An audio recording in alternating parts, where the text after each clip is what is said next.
Yeah, hello and welcome to our third part of this online training. My name is Daniel and I am happy to present you as an organizer this training. I'm responsible for the human resources here in Germany, for German employers, and also for the marketing and a little bit for the customer support. With me in this online training is Ayla. Ayla, if you want to introduce yourself. Yeah, of course, Daniel.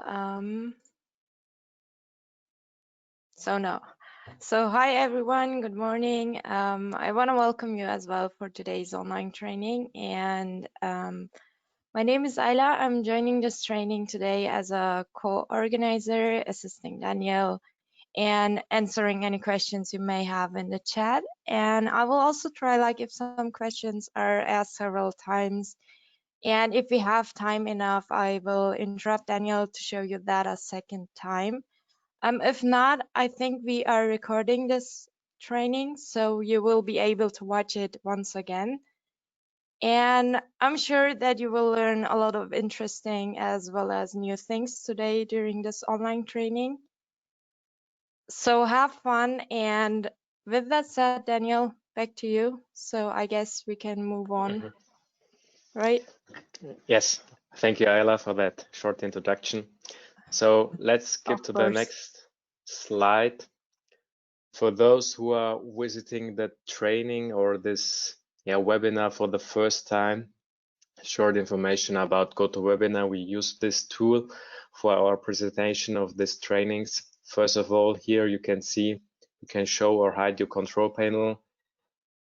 If you can't listen us, please adjust your audio settings maybe, adjust your speakers. And if you have any questions, you can ask this here in this text box. And yeah, let's jump to this webinar's content, to this online training content. First of all, we model and design today a timber truss girder.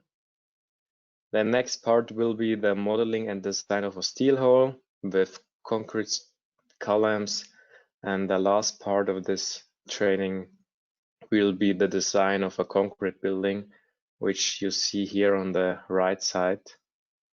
Yeah, and these three projects we will do together. So I close my webcam.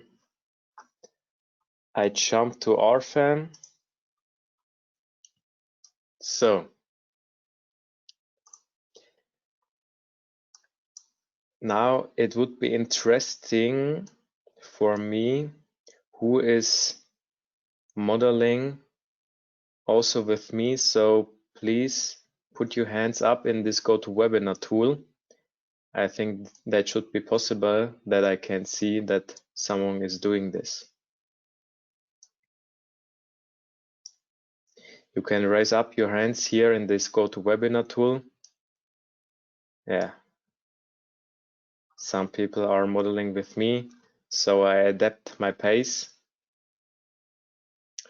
Okay, good. Let's start with that. So first of all, this timber truss girder. I want to model this timber truss girder in 2D XZ, so it should be an in-plane girder. So first of all, the model name is timber truss girder. I choose the right project name for that. I choose generally my download folder, and important 2D. And I want to create my combinations automatically, but not the German national annex, just the normal Eurocode. My positive orientation of my global z-axis is downwards. So after that, I click on OK. And you will see here our work plan. Additional hint on that place is that you will get the recording of this training. You will get also a certificate and also the training materials after this training per email. So at first we want to create this girder, this truss structure. So for that we go here to the menu bar and click on tools, and then we can generate models by members, and here we can choose 2D truss.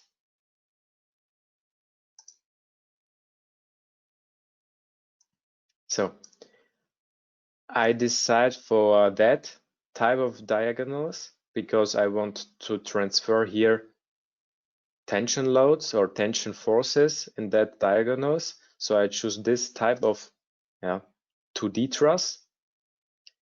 My number of bays is 10, and the total length of this girder is 60 meters, and the total height at that point here in the middle is 5.753 meters, and the side height, so on the left or on the right side, is 2.6 meters. Good. Now I have to create new cross sections with the right material. So for the upper chord, for the lower chord, diagonals and verticals. So for that, for the upper chord, I don't know the right pronunciation, sorry for that. I choose a new cross section. I think the right word is chord. So yeah, I guess so. It's chord. Okay, thank you. Thank you, Ayla. So I create a new chord and I choose here a rectangular chord because we want to create a timber chord. So I click here on that icon, and my parameters for the width and for the height is here 220 millimeters, and for the height it's 520 millimeters, so 52 centimeter and 22 centimeter. Now important is that we choose here the right material, and here you see I just have the concrete and the steel, but we want to have here also a glue-lame timber. So we have to create a new material, and here we create this new material when we click on this material library. So I choose here timber, and this mask jumps to the normal timber materials. And now I choose here glue-lame timber because we want to have more characteristic strength and also the right standard, in this case the Eurocode, and I choose here the GL28H. Yeah, so you will see here characteristic strength for bending. I think that's pretty clear when you visited the lecture of timber structures in your study. 2.8 kilonewton per square centimeter. Click on OK, then again on OK. Yes. And you see here the upper chord has changed to this cross section. So, and let's do the same thing for the lower chords, for the diagonals and verticals. For the lower chord, I choose also a cross section, but in this case 220 and 560. The material is the same. Now I can copy here this cross-section description with Control key and pressed C key. Click on OK. and I create a new cross section for the diagonals. And now I copy here this thing and choose here the right material and change here the cross section to 200 and 200. So we have a quadratical cross section here. Click on OK. And now the same thing for the verticals.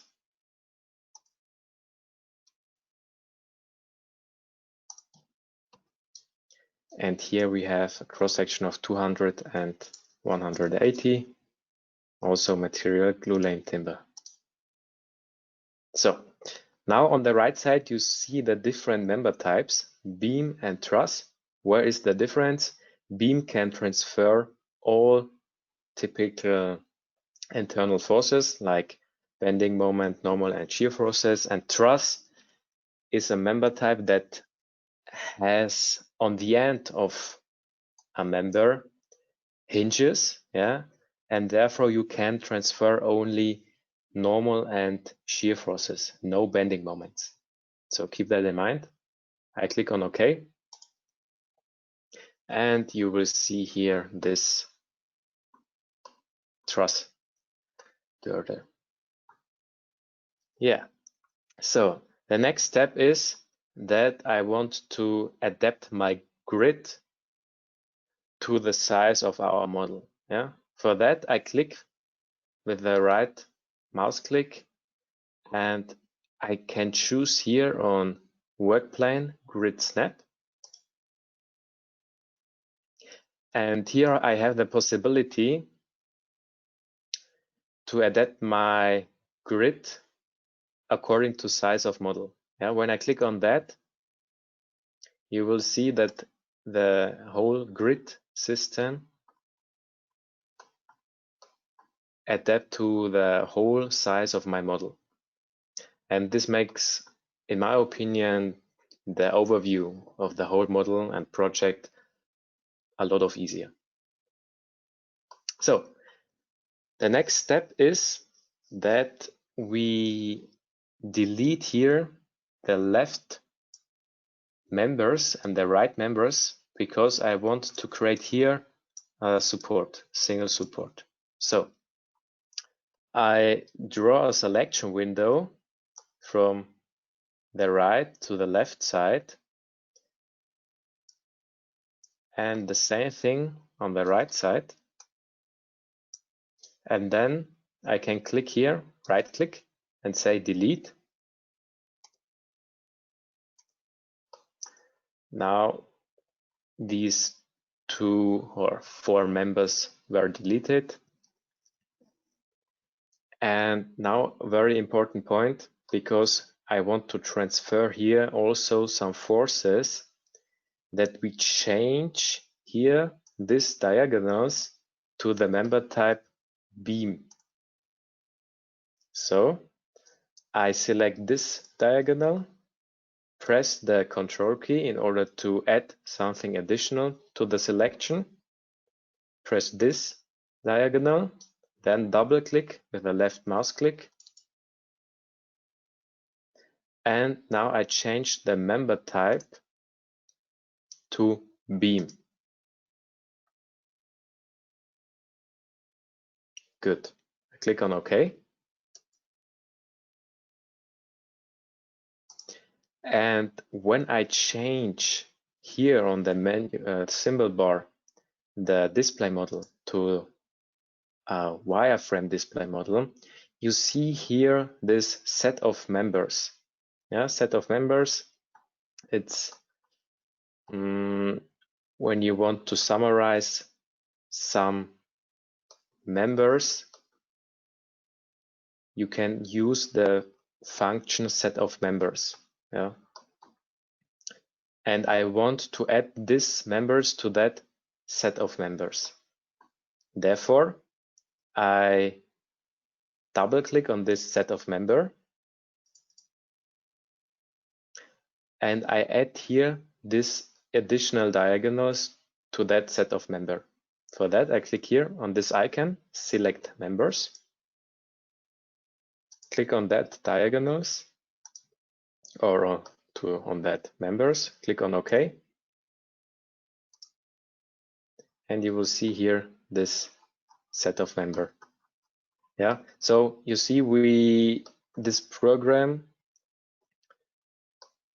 created automatically this set of members by generating this 2D structure. And this will help us later when we want to add some loads. Good. Yeah, the next point is that we add here some single supports. Yeah, so we select here through this selection window this node, and after that we click here on the symbol bar, new nodal support, and this support should have this type hinged, and on the right side we have another support, and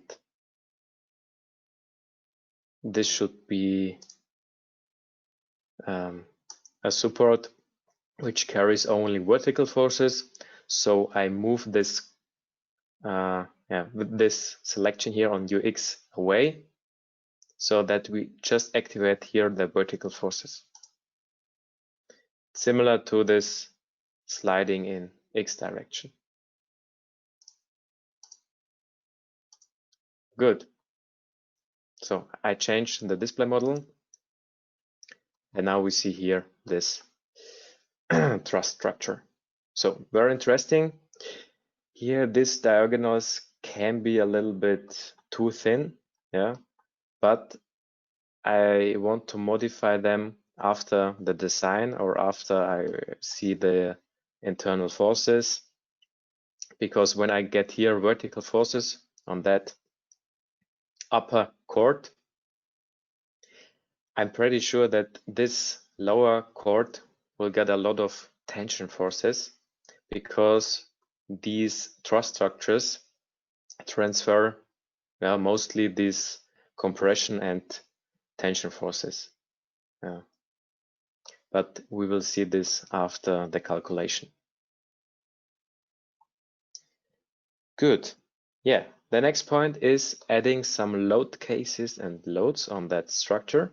So for that, I click here on new load case here in the symbol bar.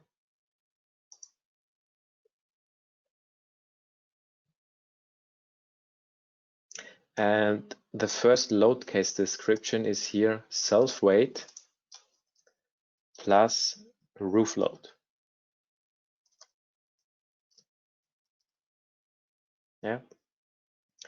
Then I click here on create new load case. And the next load case is snow. And I want to consider the snow loads once on the left side and once on the right side. So for that, I click here, I enter here left. Then I can easily copy this load case by clicking copy selected load case and create new. And here I change the name from left to right. And the last load case is wind.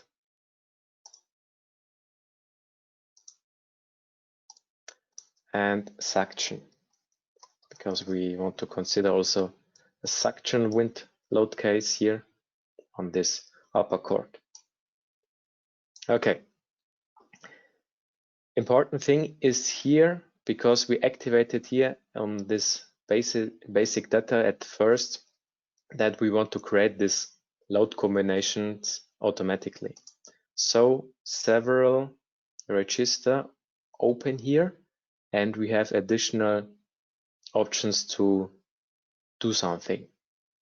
Like here for the snow, for me it's important that the acting of the snow action is simultaneously.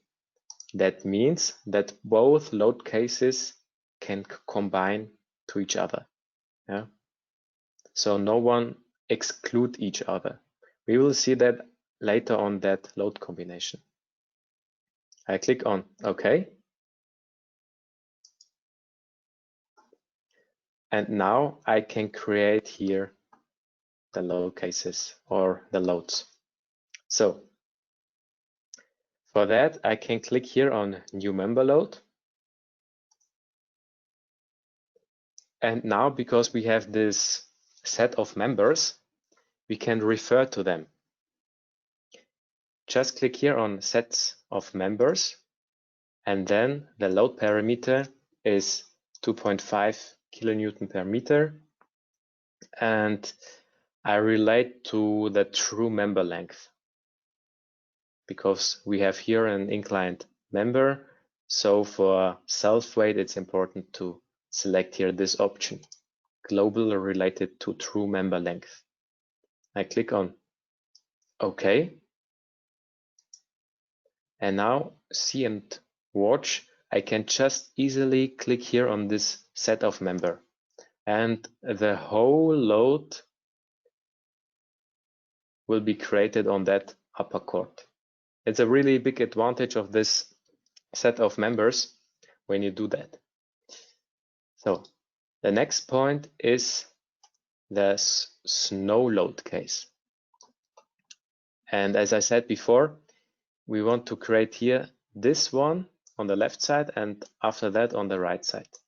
Now we can't use this set of members, but we can easily select these left members by drawing this selection window. So just do this selection window and you will see, okay, these members are selected.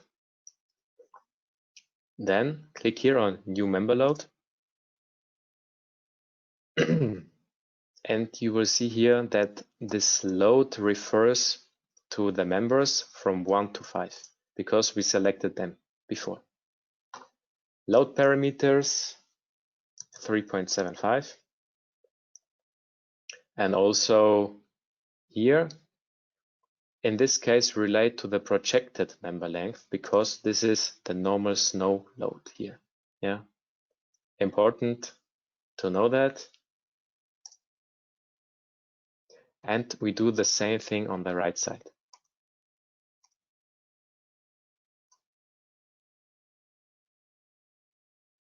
So also here, new member load, same load parameter, same options, click on OK, and we've done it. Good. Next load case, wind suction. So I want to create here wind loads. For that, clicking here again on member load. Again here, I refer to sets of members. And now important point, I want to refer to the local related of the member length. Yeah, so to the local axis of my members. And because we have suction forces, so suction loads, I have to enter here negative load parameter, and the load parameter is here minus 2.4 kilonewton per meter. I click here on that upper cord, and this creation of our loads is done. Yeah. When you want to know the local axis of one of this member, no problem. Click with the right click of one of the member, say local axis system of members on, and you will see here the local axis coordinate system of the members. Good. I deactivate this again because I know my system. And now we can calculate this. And now go to the load cases and combinations again. Click here on load cases and combinations.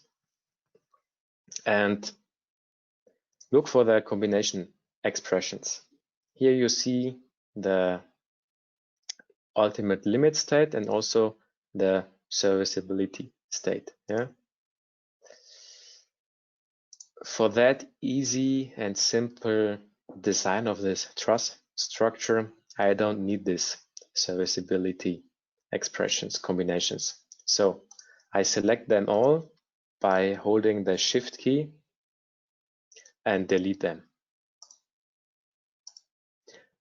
I have just interest in this ultimate limit state because in this case it's more important. I jump to the next register, action combinations, and here you can see the different action combinations with the leading load case, yeah, by this by this combination value 1.5, and here also the other leading load case. In this case, here we have the wind load case as the leading load case. The load combinations we can see here. I think this is pretty clear. And as I said before, we have activated in the register actions both load cases of wind, yeah, and this means that they can act together. And this is important to know because when we activate here at the snow action alternatively, this would mean that both snow load cases would exclude each other. Yeah. Good. I click on OK. And now I can say, okay, calculate all, please. And after that, let's watch the results of this girder, of this truss girder.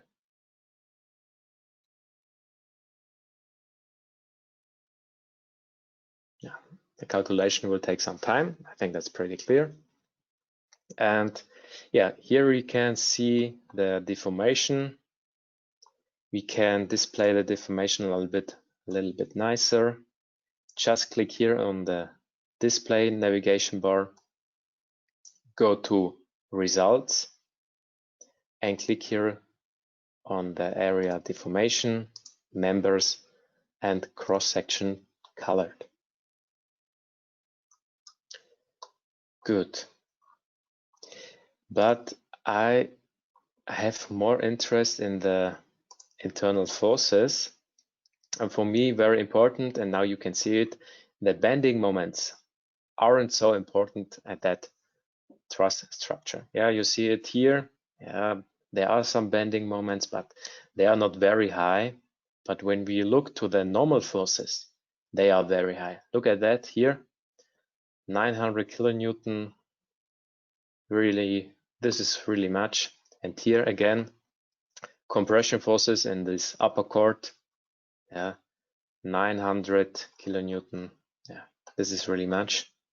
And I think there will be a little problem of that small member diagonal, 600 kilonewton as tension force.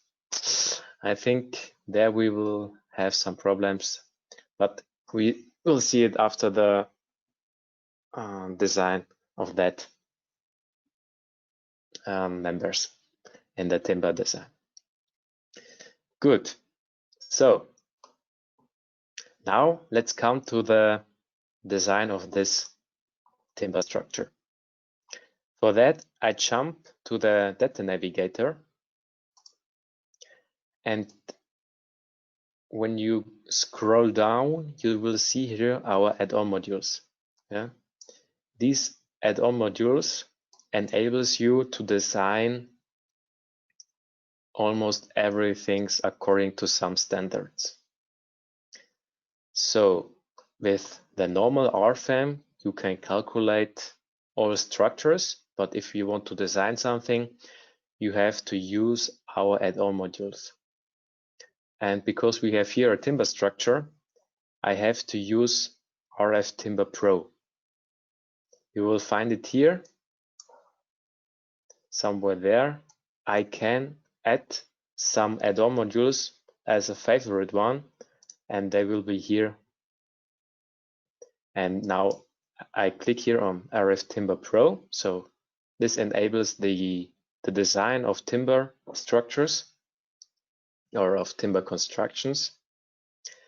And now I have the possibility to choose my members or my sets of members which I want to design. So at first I want to design here my upper chord and my lower chord. So how can I do that? At first, I don't want to design members. I want to design, as I said before, my set of members. So just select the upper and the lower chord, click on OK, and choose the right standard. Yeah. In this case, we refer to our Eurocode standard and no German national annex, just the European, so the normal Eurocode standard. If you want to see more details concerning some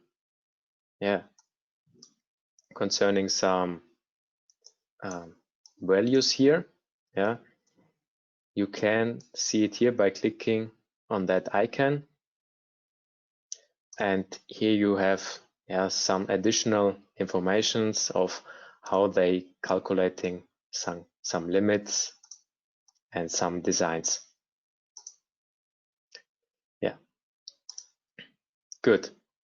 Now important, I have to select the right combinations or result combinations for my design. I decide here to design my load combinations. I choose here every load combinations and transfer it to the right side. Select it for design.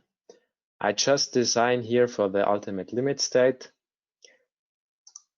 We don't need any serviceability limit state. Good.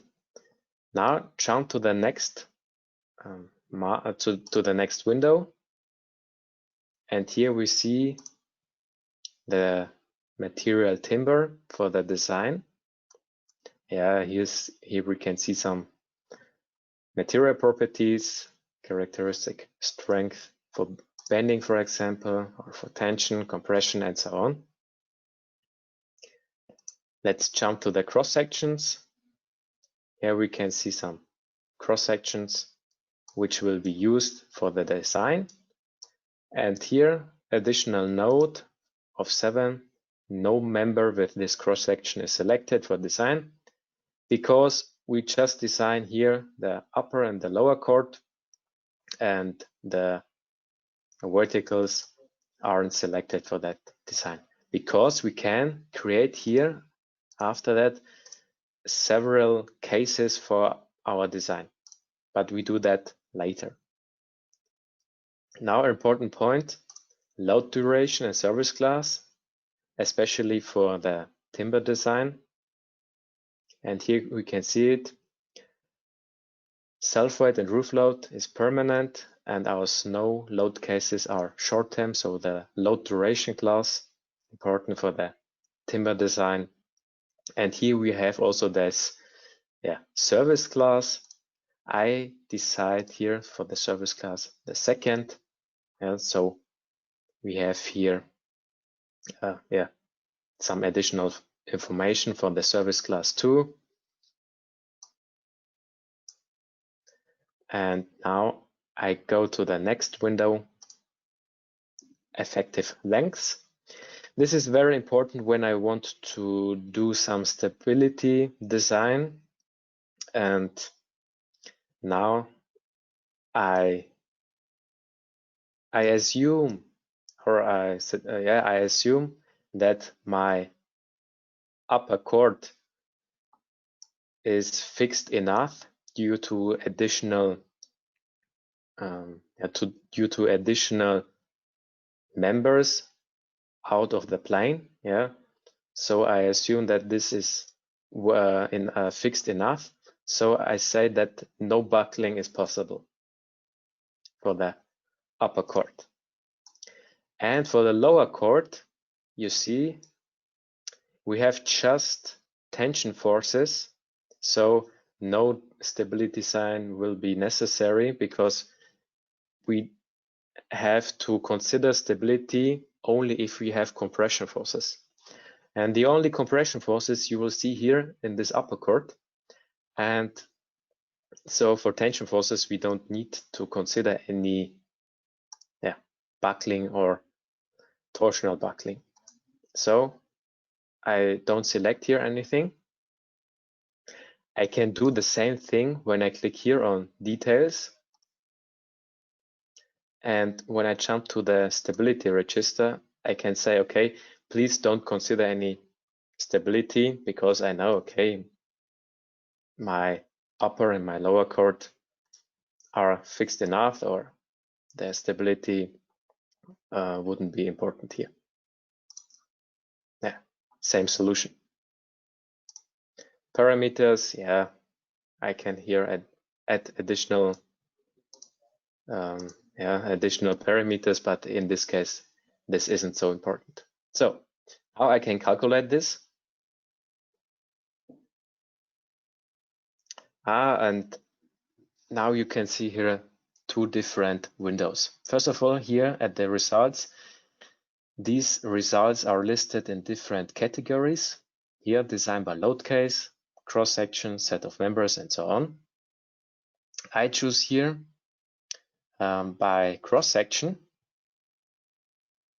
and almost everything is fine, except here this rectangle 200 by 200. And I'm pretty sure that this is this diagonal here on the left or right side. So I can filter them a little bit better. I click here on this rectangle and I can see here, okay, this this member, this diagonal is not good because our cross-section resistance, our design is over 1, and when I click here on this rectangle, I can see here the design ratio, and that this design ratio is more than 1. Here I can see the whole way of the calculation of this design. And what can I do? I'm pretty sure that we have to increase here this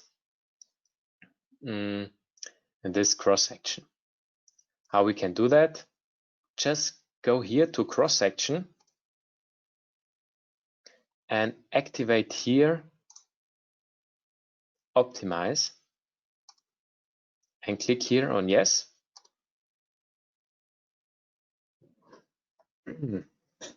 And now you can say what you want to optimize. I want to optimize the height of this cross section. So I click here on height. The width should be the same, just the height. Yeah, and I know the height, they can start at the minimum of 200 and the maximum of this height should be 440, and the increment of these steps should be 20 millimeters. I click on OK. Then I click again on the calculation, and now you see the designs are good enough at that moment. The design ratio of the new cross section, and here we can see, is 220/20. Good. Now it's important that you transfer also this new cross section to export this cross section to RFEM. Export cross section to RFEM. Click yes, because now it's important to calculate the whole structure in RFEM again, because we have new stiffness here in that case. So calculate everything again.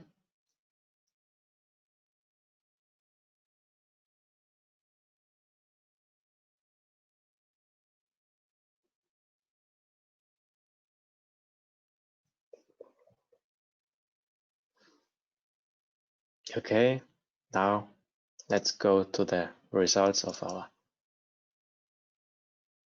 add-on module, RF Timber Pro. And here we can see the max design ratio is 0.99. This is very good. Good. Now I want to design the verticals, and after that the diagonals. So I click here on new case, and the description of the new case is the verticals, because now I want to design the verticals. Click on OK.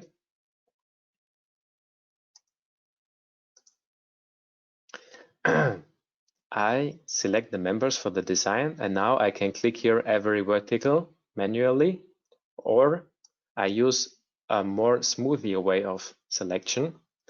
Here in the symbol bar, I have the option to select special objects here in RFEM. I click on that. And now I choose here, I activate here this member. Scroll down and say, okay, parallel to member. Now I choose this one member. Click OK, and you will see all members are selected parallel to that first member. I click OK, and these selected members were transferred here to that part. So again, I choose here my load cases for the design.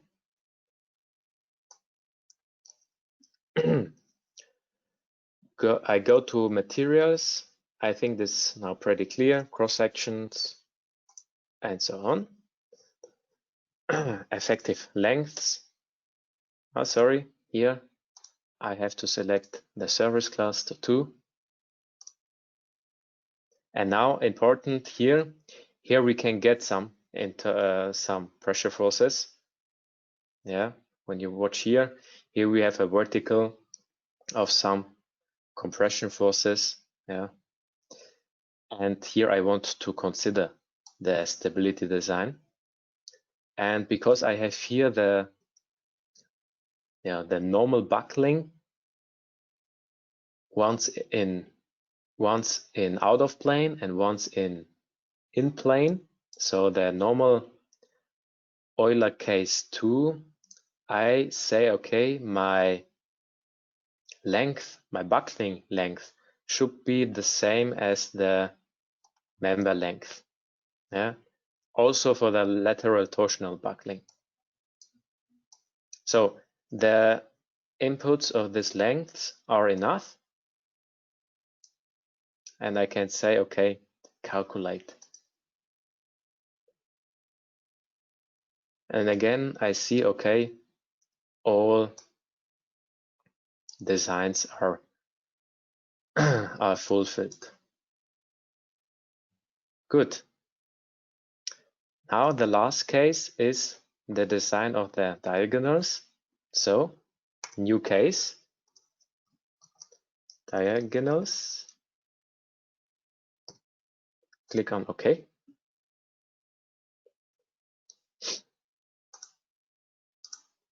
And again, I choose here the right members for the design, and I want to design here this member, the diagonals. Now it's, as you can see, a little bit hard to select them because clicking the same time is a little bit hard. So I use here my view navigator, and I want to display them by different cross-section types. So members by cross-section.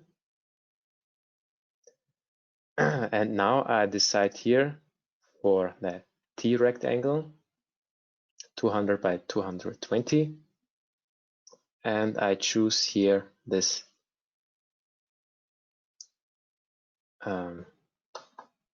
these members. Click on OK. The members on the left and on the right side I don't want to consider because I have already considered them in the design of the lower and upper chord. So in the first case of this design, click on OK. Choose here the right load cases for the design. Jump to the next window, materials. I think here is pretty everything clear. Cross section, also here is everything correct. Load duration class, yeah, the same things here again. Maybe the service class, change here to 2. Effective lengths. Again, I suppose here the member length as the buckling length, because I say, okay, out of plane and in plane should be the same as the member length, because I suppose here this Euler case 2, and I say calculation, and all proofs are fulfilled, are correct under the design ratio of 1. And yeah, this was the very easily design of this timber truss structure. We can also watch the different design ratios graphically. So I click here to RF timber, and here we can see the different design ratios. And yeah, as we supposed correctly, this diagonal here on the left and here on the right side has a very high design ratio in comparison to this normal lower chord. But I think that's pretty clear because here we have a smaller cross section, like here on this upper chord. Jump to the next design case. So the verticals, and here the diagonals. Yeah, this was the design of this timber truss structure. Good. Ayla, any questions or anything to show? What would be good? No, I think everything is fine and nothing special. So to the attendees, you can ask us almost everything. We try to answer them. Don't be shy to ask something. We are here to help you. We are here to show you the solutions. Yeah. Okay, we have one question. How to achieve optimum design? Yeah, that's a good question. As a practical or for every structural engineer, the optimum design depends on several points. For one structural engineer, the optimum design can be the lowest cost of material or the lowest weight of materials, the best structure. It is hard to say what should be the optimum design of this truss structure here. But from the practical, someone could say, okay, the optimum design can be that everything here on this truss structure is nearly at the near of the design ratio of 1. So when I jump back to this design ratio, we can say, okay, maybe we can design here this lower chord nearer to the design ratio of 1. Yeah, it's not so easy to say, but again, you can optimize here the cross sections. So when I jump to the first case, you can say, okay, maybe I can optimize here this upper chord. So I can say yes. I just want to optimize the height. The width should be the same. I start with the height of 220 and the maximum should be 500 and the increment 20 millimeters. And the same thing I can do for the lower chord.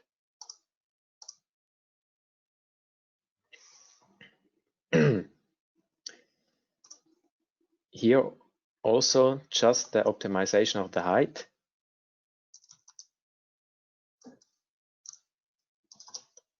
Increment 20 millimeters, important for the production of this cross sections in the factory.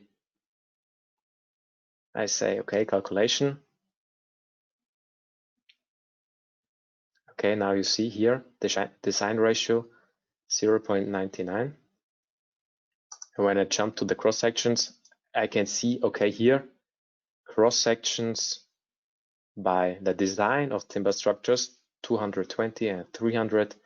Okay, but consider when you calculate this again, you will get more deformation, and we didn't make any proof of the deformation. Yeah, just the ultimate limit state. Yeah, this is something you have to consider when you do this design, because when I say here, okay, export all cross sections to RFEM, and I say yes, you will get higher deformations because now our structure is thinner, I would say. Yeah, you have smaller cross sections, so it's not so stiff as before, and you will get pretty sure higher deformation. Yeah, let's look to the deformation, maybe on that load case. What's that? Maybe this would be more interesting when you have just vertical loads. And I remember that we have a deformation of 180 millimeters. And now we will get deformations of 260 millimeters. So 8 centimeter more. I don't know. This is also something you have to consider in your design. Good. Anything else, Ayla? Not yet, no. Okay, we have one new question.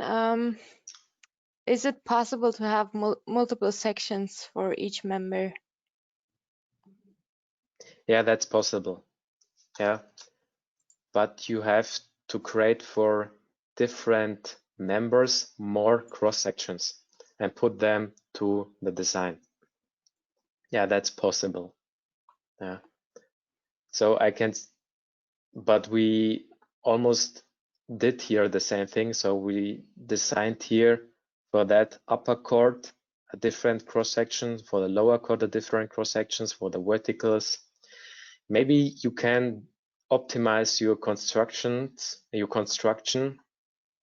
for the verticals and the diagonals, because here you will get more tension forces. So you can say, okay, the first 2 rows of this diagonal can be a different cross section and put them then to the design. But consider also the production in the factories of this structure. Yeah, when you say please do every cross section different, the factory of this structure will say you wouldn't be it more economically when we have similar cross sections. Yeah, this is possible. Yeah, but also consider the production and manufacturing of this truss structure. Okay, then I would say let's make a break, coffee break of 5 minutes, and we will see us at 10 o'clock or in 5 minutes. Okay, so see you soon.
Okay, so let's continue. Ayla, are you here? Yes, I'm here. Okay, very good. So let's start with another example. For that, I create a new model.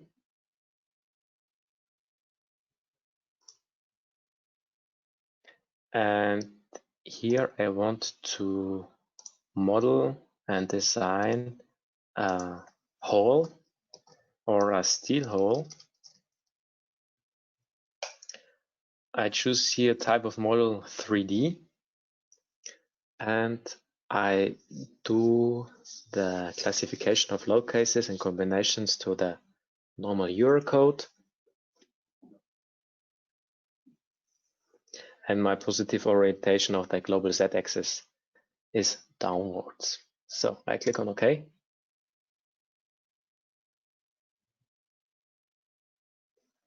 So again here, we have here the model type 3D. So we have here in that symbol bar, you can see it here, 3 different work planes. Now I click here on the work plane XZ because first of all, I want to create a 2D truss structure. Again, as before, click here on the menu bar, tools, and go to generate models, members, and click here on 2D truss.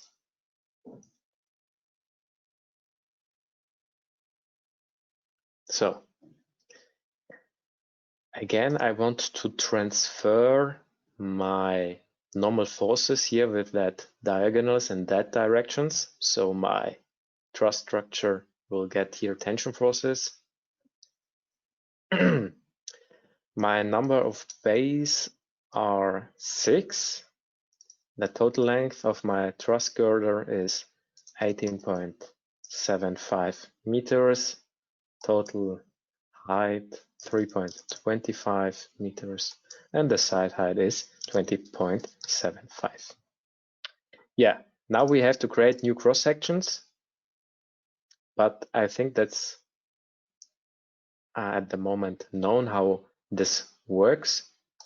So I create new cross sections. The upper chord has a cross section of HEA 300. So here, click here, import rolled cross sections, HEA 300.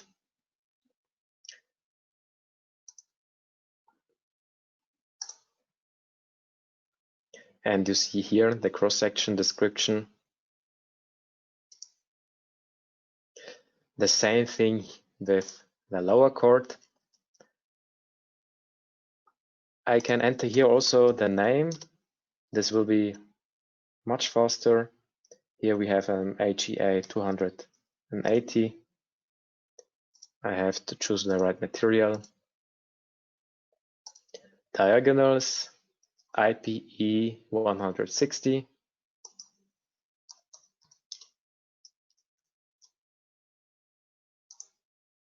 Again, I choose here the correct material. And the verticals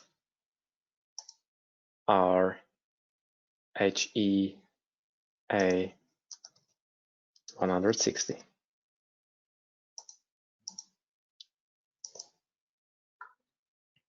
Good. I click on OK.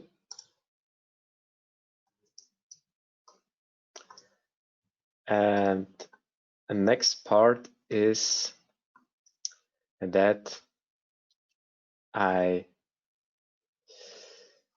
change here this outer diagonals because I'm pretty sure that they will get more internal forces, so especially normal forces. Therefore, I change here the cross section. I select them, double click on one of them, and I change here the cross section.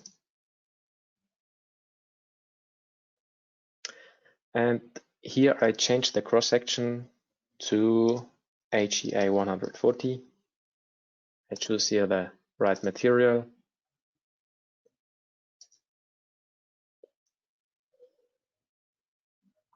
and click on OK.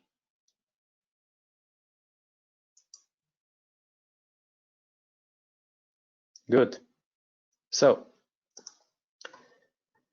now we have different types of cross sections. We can display them a little bit nicer. I can show you how it works. When you go to the display navigator and you scroll down, now you have here the possibility that you can color the graphics according to the cross section. And here we can see the different cross sections by different colors. And if you want to change maybe one color, no problem. Click here on the right side on this panel. By double click one of these cross sections, you can easily change the color of one of them. So if you don't like this blue color, you like, for example, this violet, just here this one, you can change it. Yeah, good. Or blue, I think that's more blue than violet. Good. So next step is moving this truss 8 meters along the z-axis upwards. So select everything, right click, click here, move or copy. I just want to move it 8 meters high, so I don't have to enter here the number of copies. Displacement vector, remember our global z-axis is downwards, so I have to enter here when I want to move it upwards, minus, so negative value, -8. So, and the next part is that I delete here this outer verticals because I want to connect here a concrete column. So I delete here this outer member.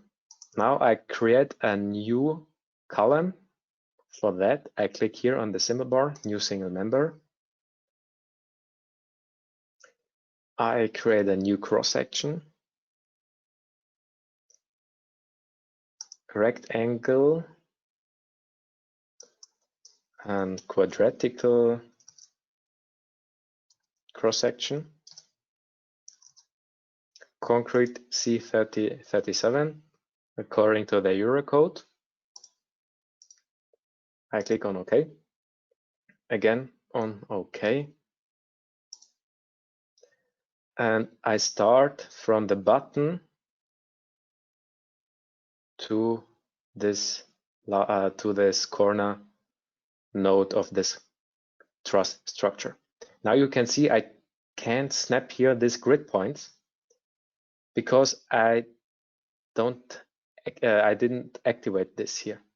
Here on this status bar, you can activate here snap to grid. Now it's activated and I can snap here these grid points. Good. Now I copy it easily by drag and drop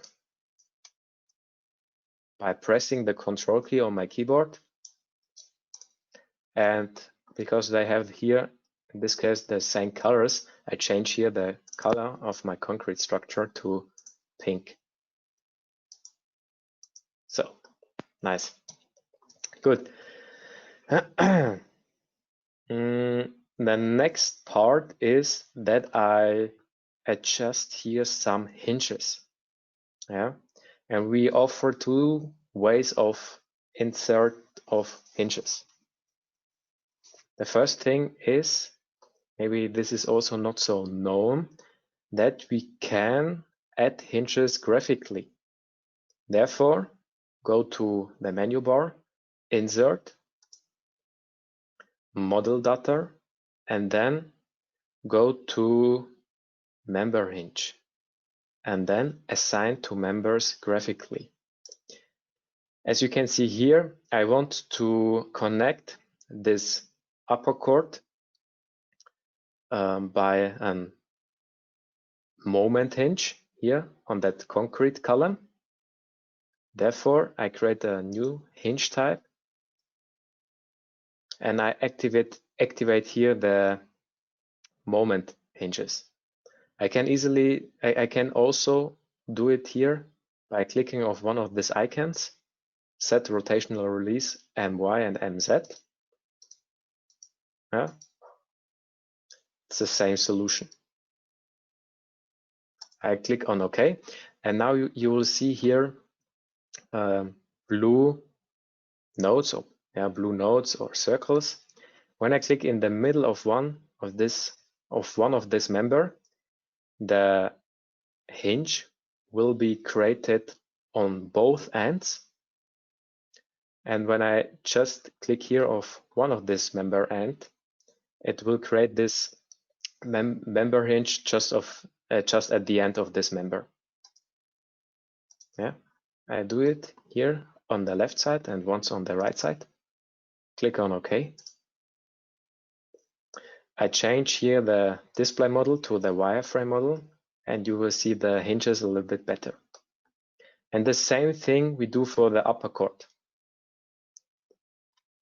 The other way of this member hinges is just click here by double click of one of the member and adjust here the member hinge.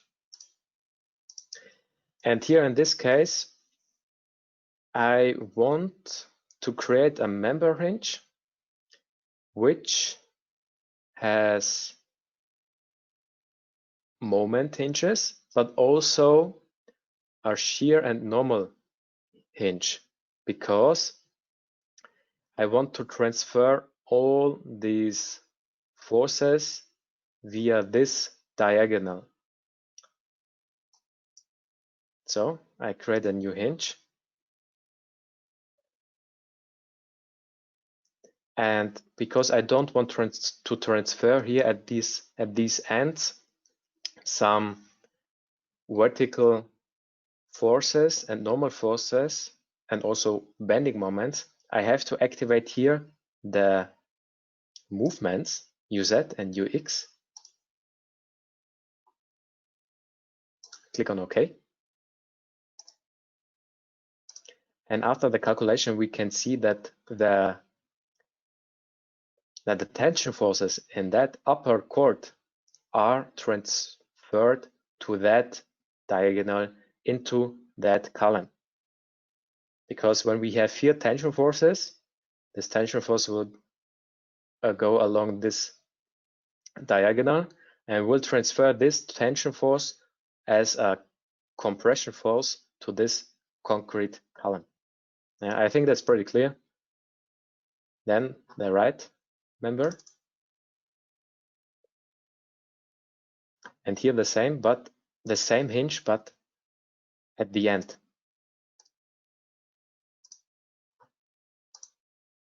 Good. Yeah. The next part is that we check the self-weight of the structure and watch the internal forces. If this frame is is modeled correctly. So for that, I choose here also the lower nodes because we want to create now some supports. We have a rigid support here. So this enables me the activation of all moments and vertical and horizontal forces, reaction forces. Now I create here a new load case. Self-weight, and just I activate here the self-weight, click on OK. And now I want to see the results.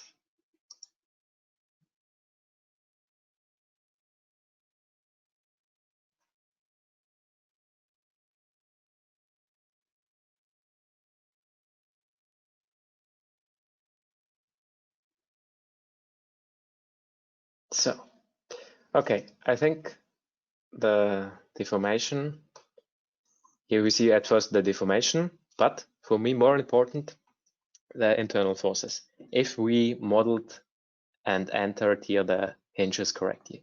So for that, I activate here the internal forces. And yeah, here we can see it. Tension forces, because we have positive normal forces. Compression forces, yeah, simple truss structure. I think that's pretty clear. And here we can also see that this tension force is transported to that diagonal into that concrete column. Yeah. And now let's watch the shear forces. And here we can see at this hinge we have no additional tension forces, no normal forces. The same with the shear forces, you can see 0. And bending moments, again here the same, 0 bending moment. On the right side the same. Good. So I think we modeled it correctly. So let's continue with the other frames. Again, I want to adapt my work plane according to the size of my model.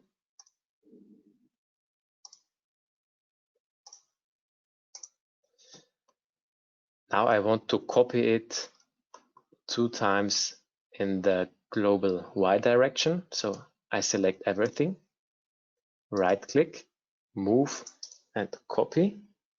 Number of copies is set to 2 and my displacement vector is in the global Y direction 9.5 meters.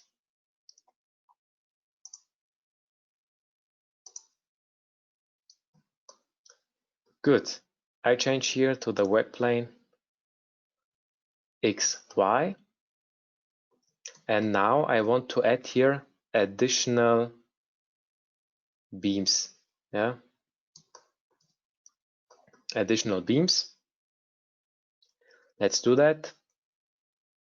New single member. And they get a new cross section, HEA 240. Material steel.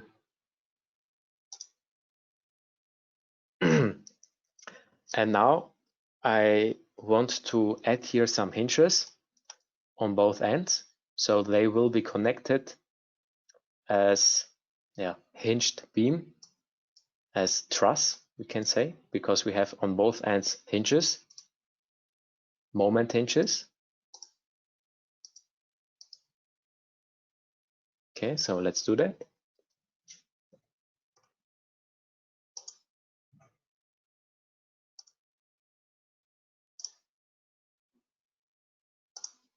So good. And the other nodes, they will get also new beams.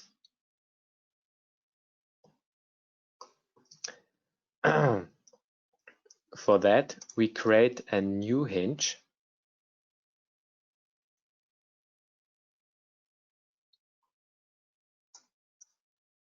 The member start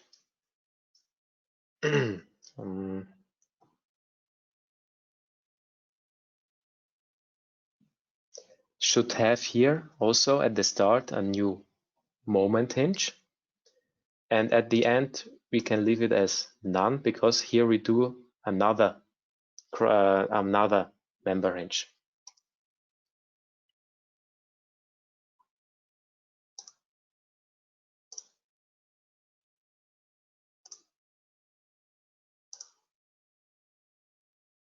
So very easy.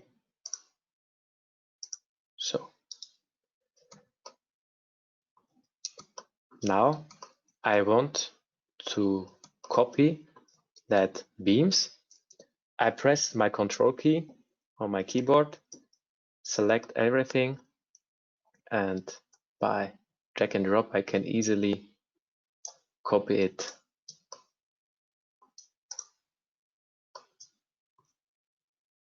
Good. Now I want to create here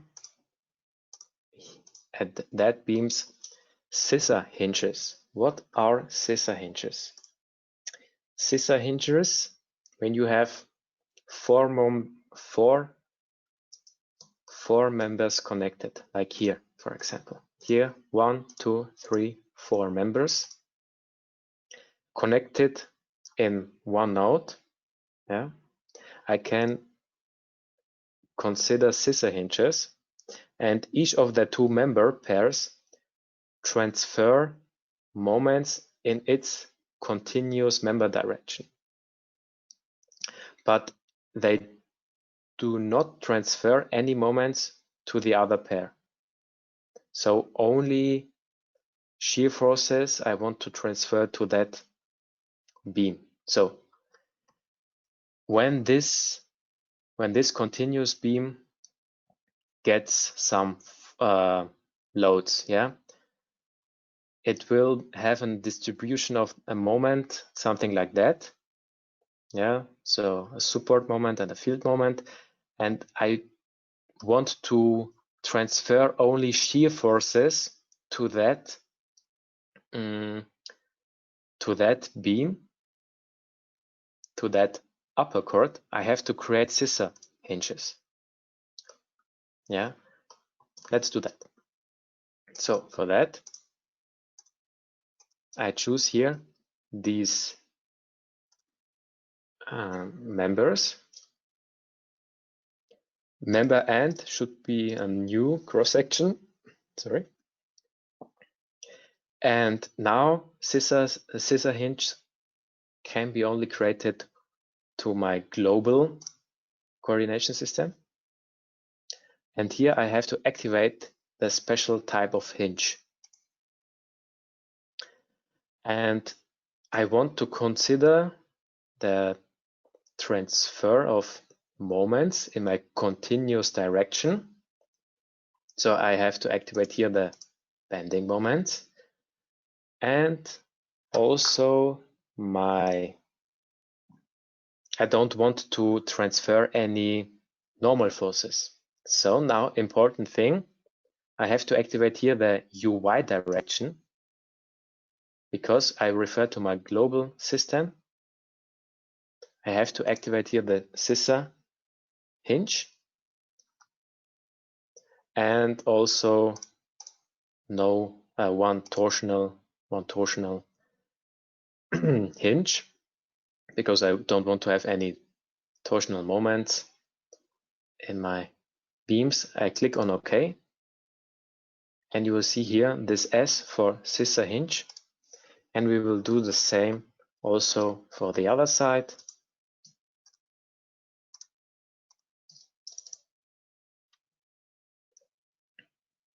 But here, member start, I choose here the global. So here we have this member scissor hinges, and and for the end of this beams, we create also a new type of cross sections of member hinges. Right click, member, edit, and here we create for the end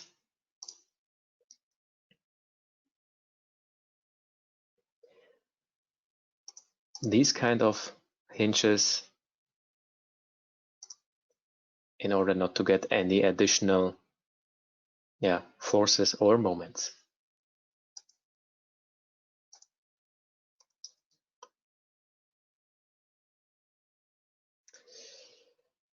Good.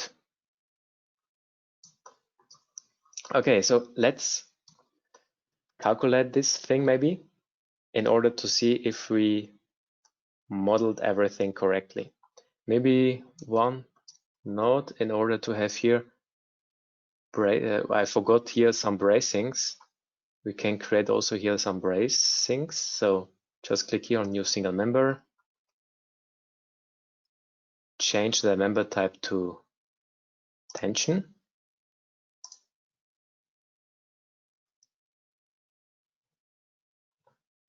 I choose here a rolled cross section of the diameter of 20 millimeters. Click on OK. And create here this truss beams. So good. So now let's calculate this thing.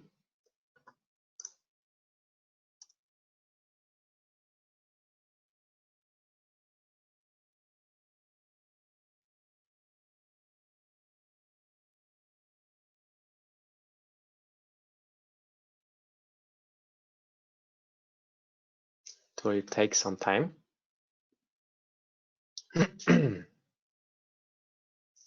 And let's look to the internal forces. Maybe according to the internal forces, I can you explain the scissor hinges again. So I choose here these 4 members and I want to explain you the scissor hinge again.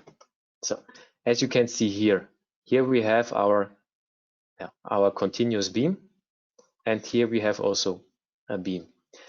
And what I have done with the scissor hinge, I said, okay, please create me a scissor hinge that I transfer only my shear forces, so my vertical forces, to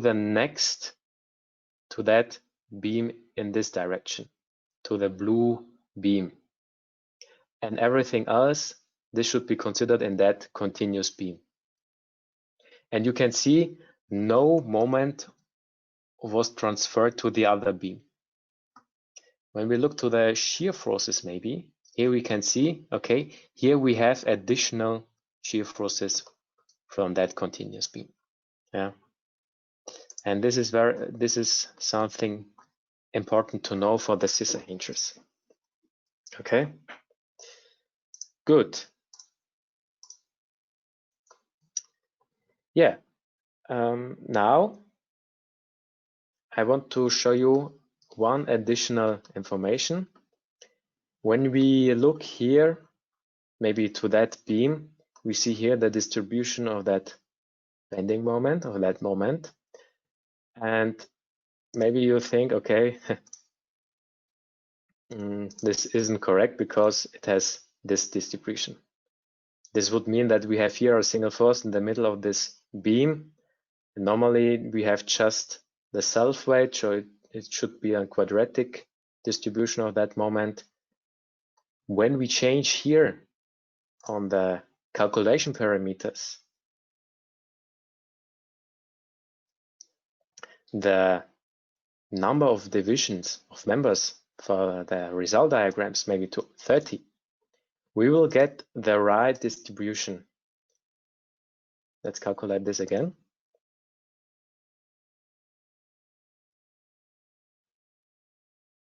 Oh, now I calculate now every load case. I didn't. Doesn't matter.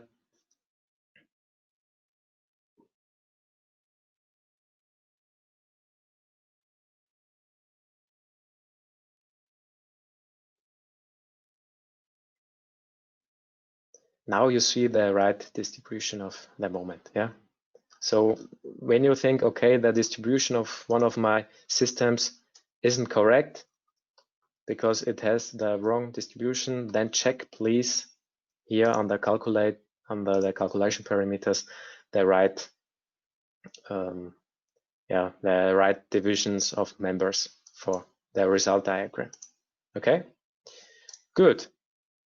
Now let's come to the load cases and loads. maybe before I do that, I forgot to mention that here at the calculation parameters, you have the possibility to check the deformation of failing members, and especially when you have nonlinear member types. And we have nonlinear member types because we have here this tension member types for the bracings. You can handle them when they fail, that they should be removed individually during the successive iterations. Yeah, this is maybe one important point when you have some systems or some models which have some instabilities. Then you can check here for that additional option and activate this, and maybe your model will calculate then. Okay, good. Now let's come to the load cases. I click here on new load case.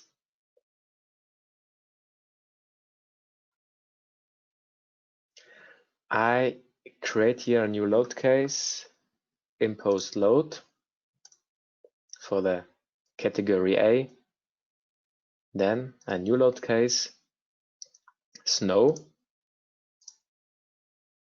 and the last load case, wind in the positive X direction. Again, let's take a look to the actions, imposed, snow, and yes, other things, combination expressions. I just want to consider here again the ultimate limit state, so I remove this serviceability, action combinations, yeah, and load combinations. This will be done automatically because we had set them before here in the basic data of our model. Click on OK.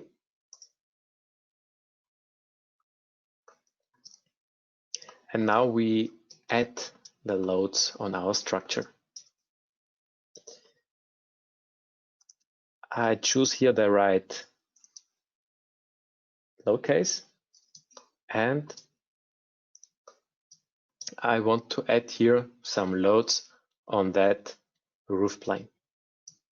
For that, I go here to Tools, Generate Loads from Area Loads on Members via Plane. So in that case, first of all, I relate to my true area because I have now the self weight. The magnitude is 0.5 kilonewton per square meter, and now I choose the corner nodes so that I can get the boundary of my area load plane.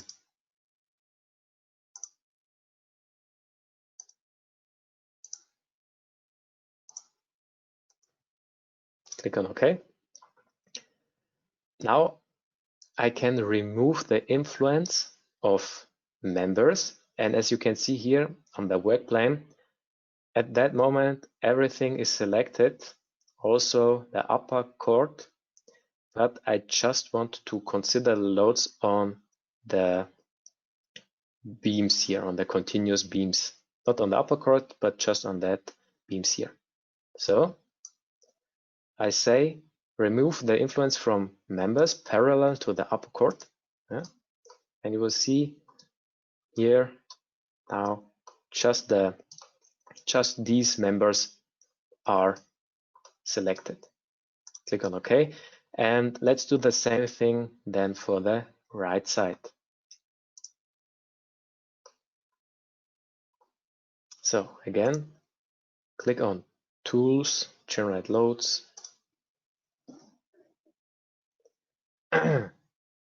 and here we can see the program. It's the corner nodes from the last time. So if you if you create the new plane again,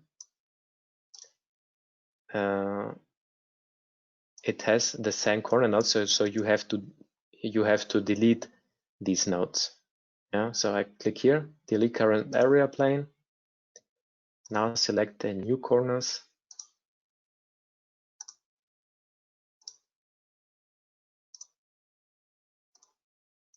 Click on OK. And now we say again, parallel to this upper chord, and click on OK. So now let's do this here also for that plane. Generate loads from area via plane. And here we have the same magnitude. I choose here the right nodes.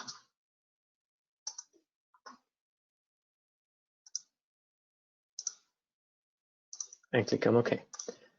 So as we can see, here we have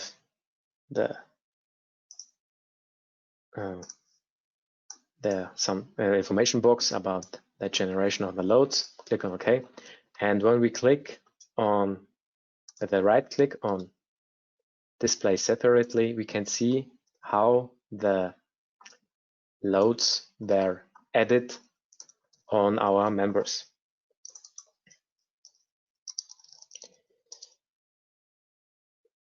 Yeah, good. Now jump to the next load case, impost loads. Click on generate loads again. And now it is our big advantage that RFEM remembered our last input of our corner nodes. Yeah, because now I can say, okay, please add here the same magnitude. Yeah. Click on OK. And we have here the same input of our load case impost loads. Good. Next load case, the snow load. Here I choose also my tools, generate loads, not here from area loads on members via plane, but we have also the possibility from snow loads on dual pitch roof.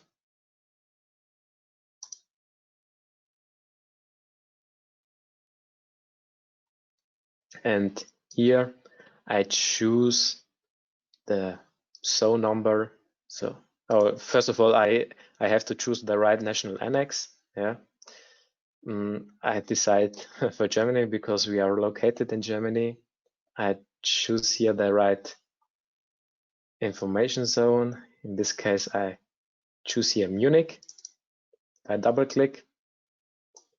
The altitude is set to 550 meter. And now it's important to choose the roof geometry correctly.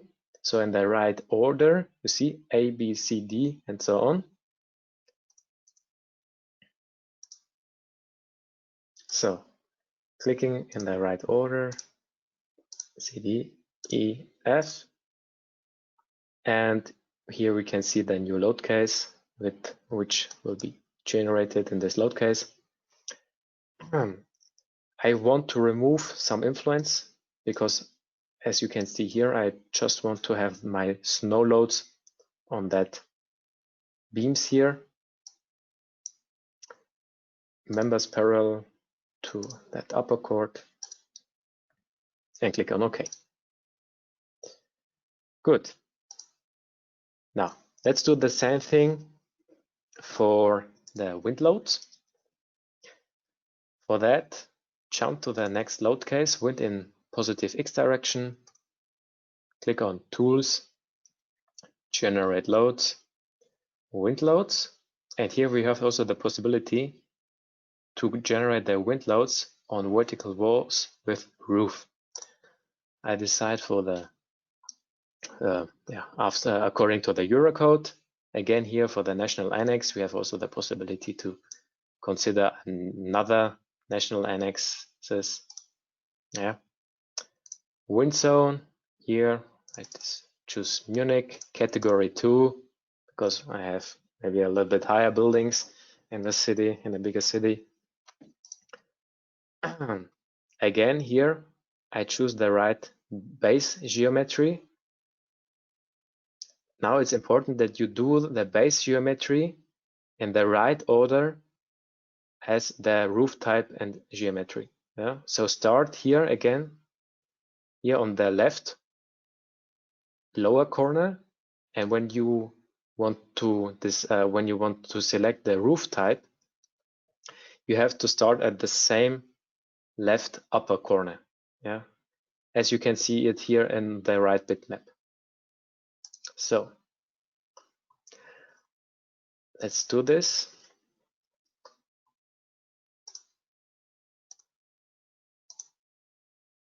And here the same.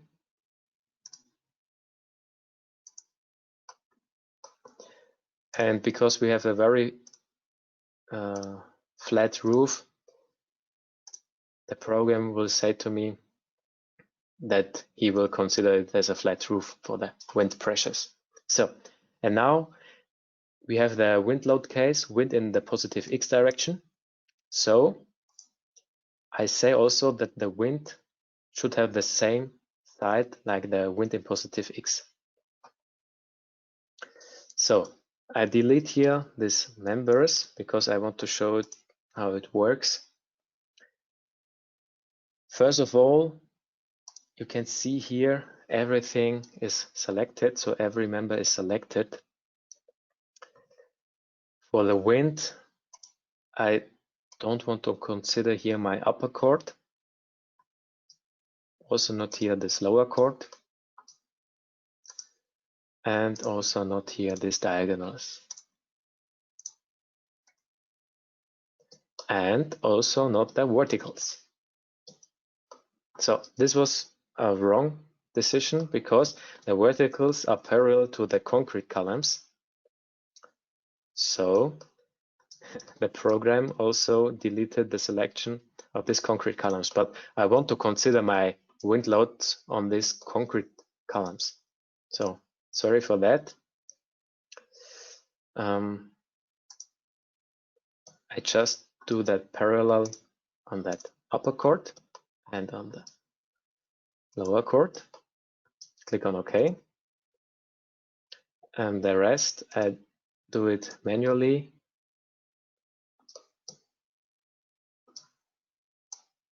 Just by the selection of this Truss Girder here. Okay, click on OK.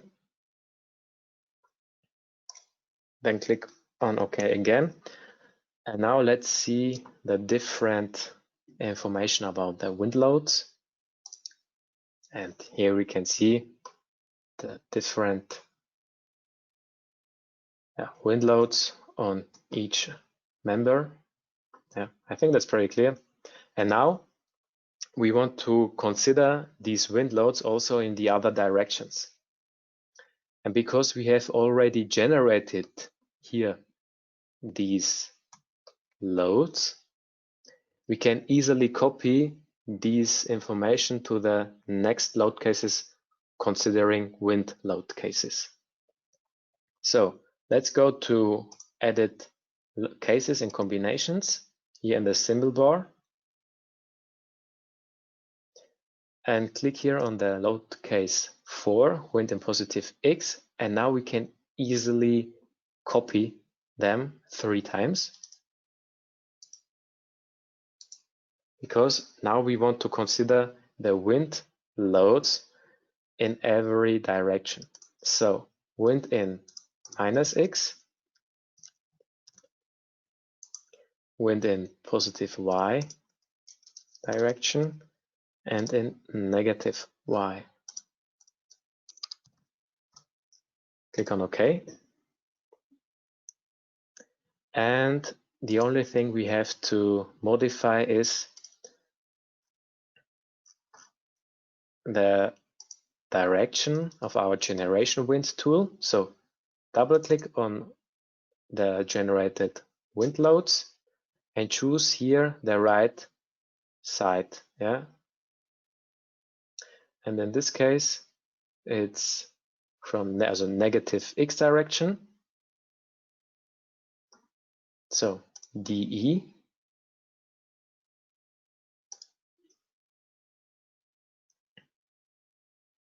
And you will see how it turns to the right direction. And the same thing we do for the other locations for the Y direction. So positive Y. So we need the side AFE or EFA. And let's do the same thing for the other side, so the minus Y direction.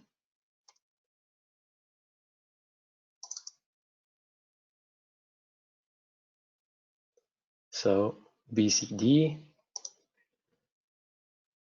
Okay.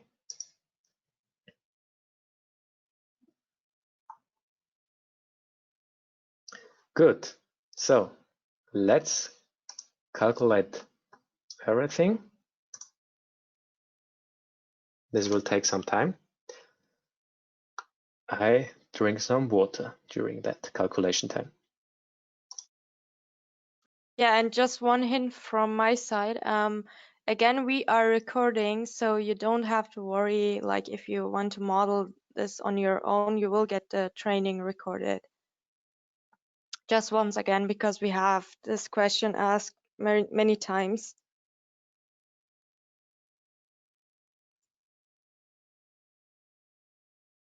Yeah, thank you for that hint, Ayla.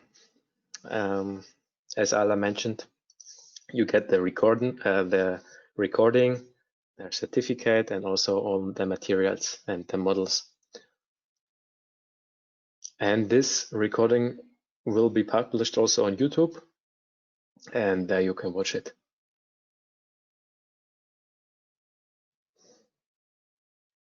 Good.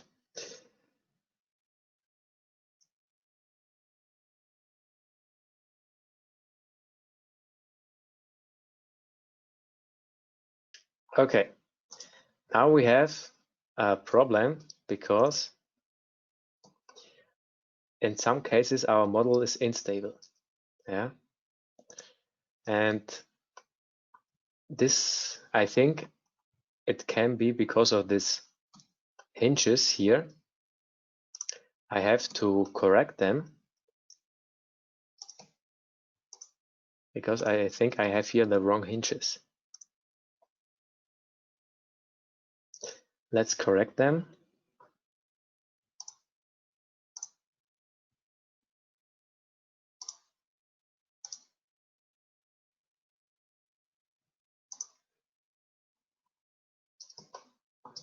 Okay, let's calculate that again.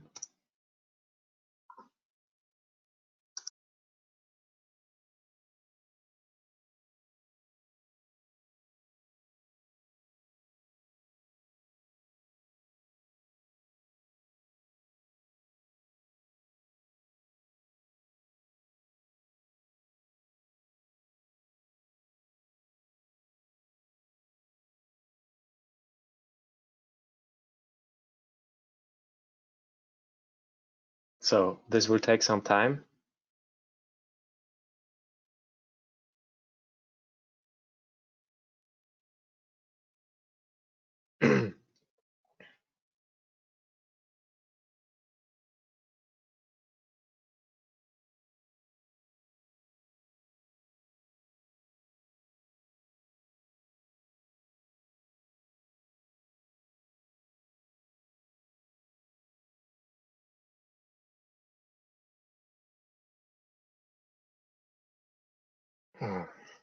Okay.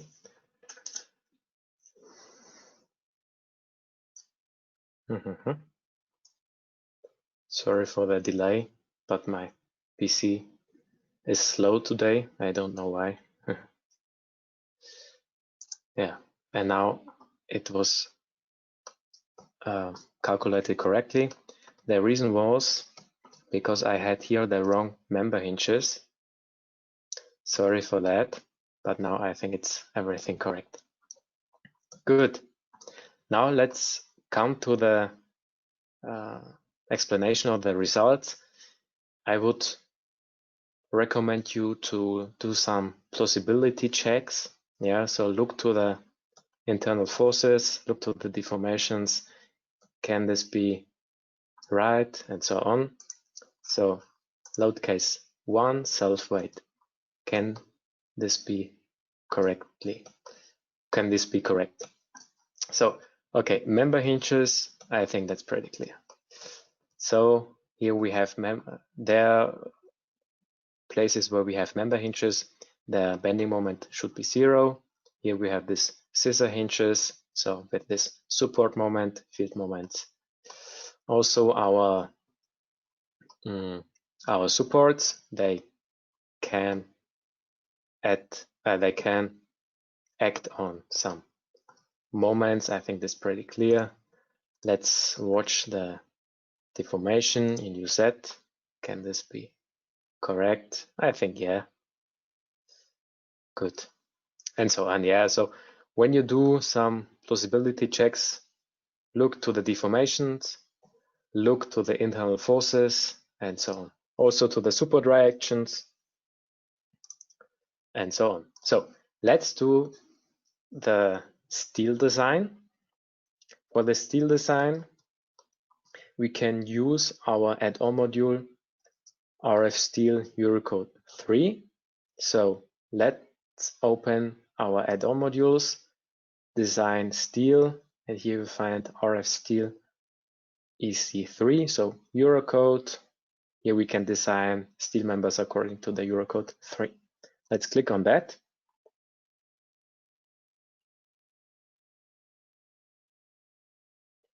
And similar to our further add-on module RF Timber Pro, we can design different members and sets of members. First of all, I want to design all steel cross-sections, but just a design of cross-sections, no stability design, no stability design. So I choose here all members, but all steel members. So I go to the view navigator, click here on members by material, and activate just the steel material. Now I draw a selection window, click on OK, and I refer to the normal Eurocode. When you want to see some more information about some values, you can click here on this button, and you will get here some more information about different types of proofs, like here the general method when you want to make a stability design, or serviceability when you want to prove the deflections and so on, the partial factors. Good. I want to consider my result combinations, so the combination of all results of the load combinations. Now I jump to the next material.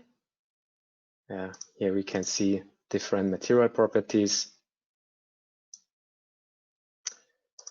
cross sections, and so on. And also here some intermediate lateral restraints. So when you have here some additional members who fix maybe some beams, you can add here some lateral restraints. And also here, important for the stability design, effective lengths, you can set here the correct buckling lengths, and also the right lateral torsional, difficult word, also the right lengths for that. proof. But as I said before, for that case, we want to do only a cross-section design. So not stability.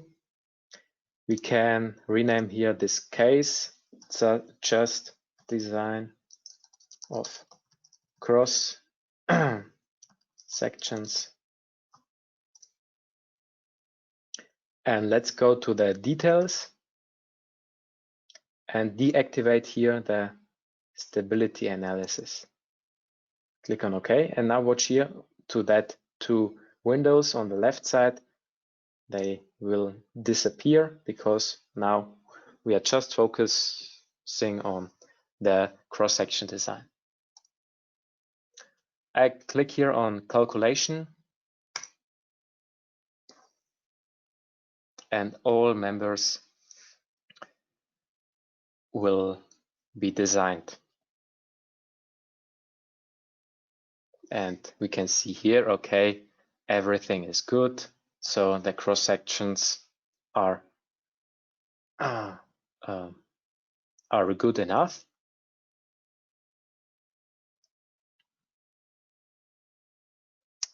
Yeah, good. And now the next check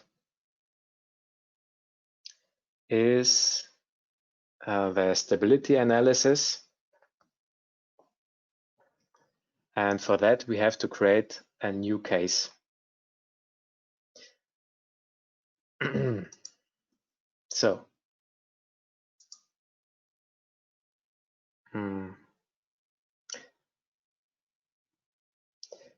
now I have a small problem. Sorry for that. Now, now I want to, I go back to my add-on module RF steel. And now I want to do a stability analysis of my upper chord of my truss girder structure here. So I create a new case, stability analysis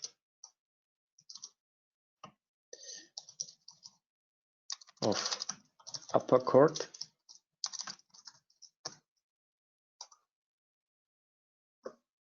I choose here this set of member because through the generation of our 2D truss, the upper chord was set automatically to a set of member. I click on OK. So, and now you see here we have, sorry, I have to choose the right result combination. And when I jump to this window, nodal supports for the set of member, we can see here our set of member. And if we want to perform a stability analysis, we have to define the right supports in that node, at that nodes. So in order to see it a little bit better, just click here on show figure or rendering. Sorry, click here on local coordinate system, and here we can see these supports. Yeah, these are the supports now for the stability analysis, especially for the buckling analysis and for the lateral torsional analysis.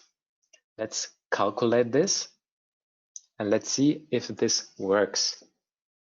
And now we can see, this is not possible, non-designable, because when you look to the design, we have,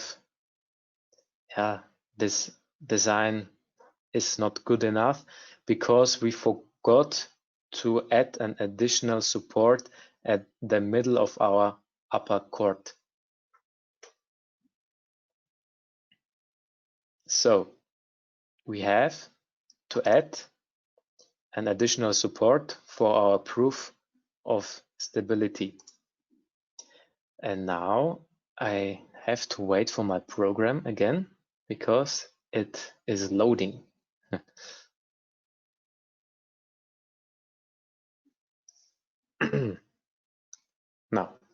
Now I want to add here in the middle of this, upper chord of this set of member an additional support. For that, I click here on that node, choose it from the model, and say, okay, let's do here an additional support, but I don't want to activate any rotational restraint, just an horizontal support, so a lateral support. I calculate it again, and now it works. And we can watch the eigenform of this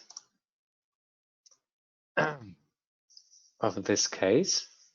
Just click here on this icon, eigenform, and let's watch this eigenform of this beam.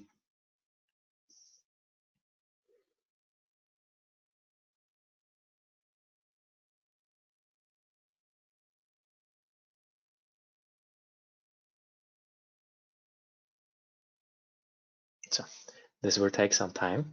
Sorry for that. I don't know why, but my PC is a little bit slow today.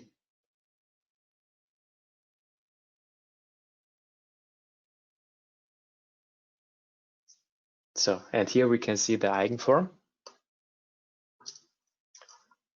Here we activated the, here we have the supports, as you can see,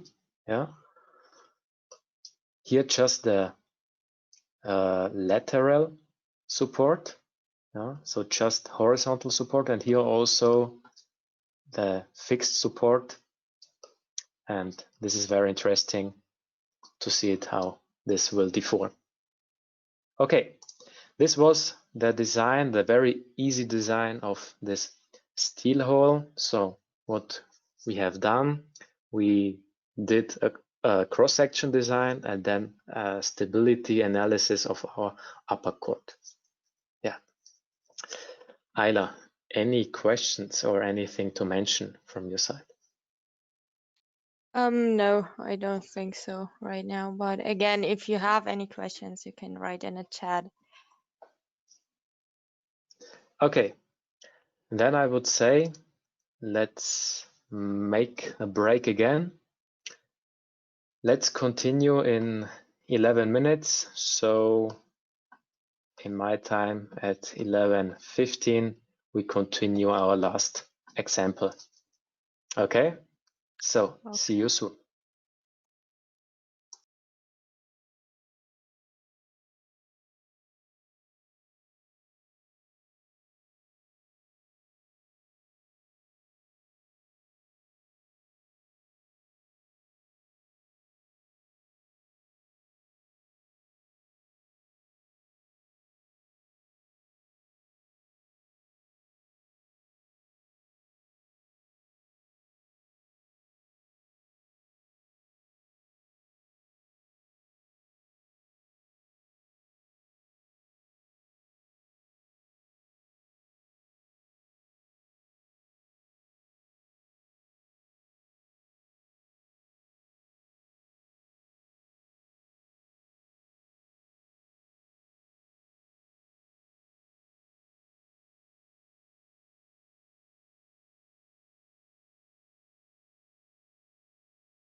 Okay, can we continue, Ayla? Yes, I'm here, and I think we can move on. Okay, very good. So now let's come to our last project, to our last model. Maybe you can remember this was the model we modeled together in the second part of our online training for students. Now we do the design of these concrete surfaces, of these columns, and also of this downstand beam here. Yeah, good. So let's do this for our slabs. For that, we can use our add-on module RF concrete surfaces. So the design of concrete surfaces. You will find these add-on modules also here on the menu bar, design concrete, RF concrete surfaces. Let's click on that.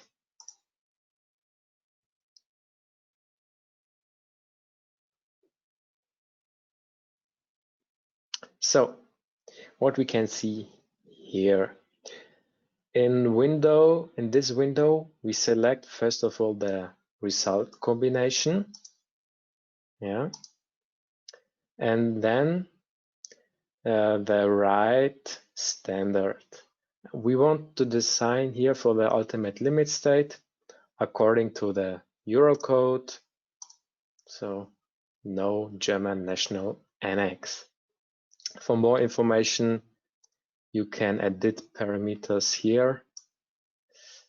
Yeah, but I think the presettings are pretty good for this first proof of concrete surfaces.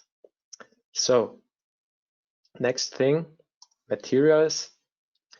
Here you can see the used material, concrete C3037. On the right side, you see two bitmaps, the curve for the stress strain curve for the concrete here on the upper bitmap, and on the lower bitmap, you see the stress strain curve for the reinforcing steel. Here some additional informations like the modulus of elasticity or some compressive strength and so on. Yeah, next window is the surfaces. So which surfaces can be designed with this add-on module? You see here all surfaces. I think that's pretty clear. And now let's jump to the reinforcement. So this reinforcement window contains 5 tabs that control the reinforcement parameters. We define 2 reinforcement groups. So the first reinforcement group will be slabs. Therefore, we choose the right surfaces. We choose the bottom plate and also the upper slab.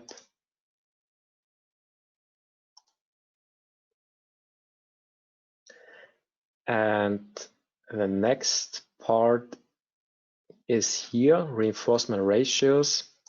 I think the presets are pretty good, so you don't have to modify there something.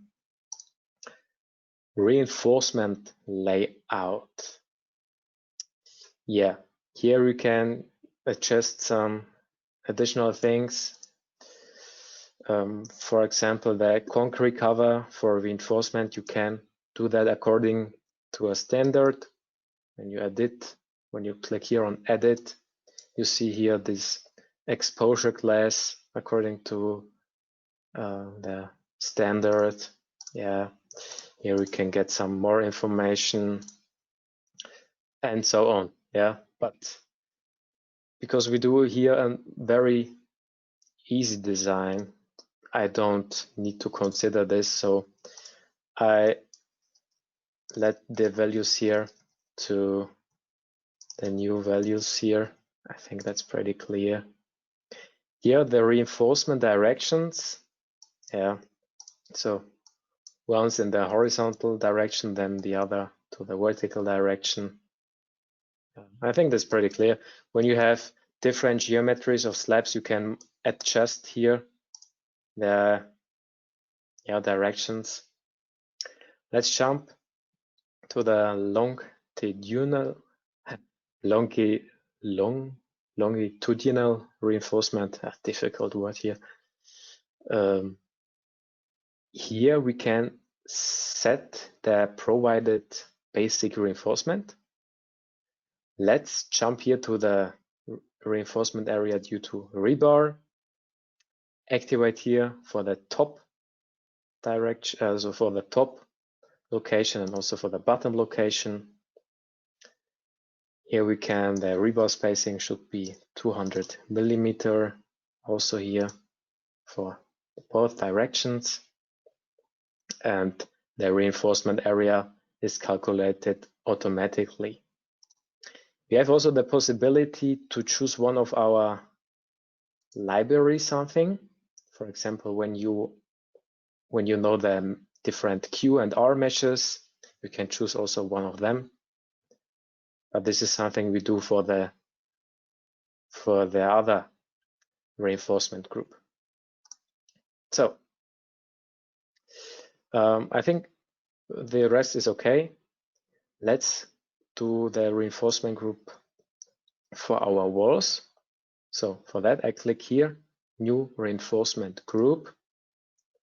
I write here walls, and I choose here the right surfaces.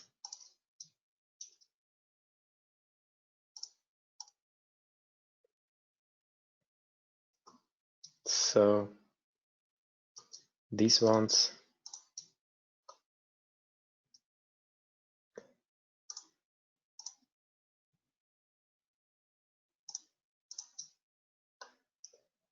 And this one. Good. I click on OK. And for that case, I choose one of our meshes. I choose here the Q257A, both locations. Okay. Now I can jump to the last two register. You can set some minimum reinforcement due to the Eurocode or due to your standard, also the design method, and so on. There are a lot of options you can consider for your design, for your proof of these concrete structures. More you can find here in the handbook. When you press here F1 or here on the left corner side help, it will open this handbook, and you can find a lot of additional information about this add-on module. Also something about the theory. When I go here you'll find also a lot of theoretical background, and so on. This is maybe interesting when you want to inform yourself, but for that easy example, not mandatory. Good. Then let's calculate this. This will take some time.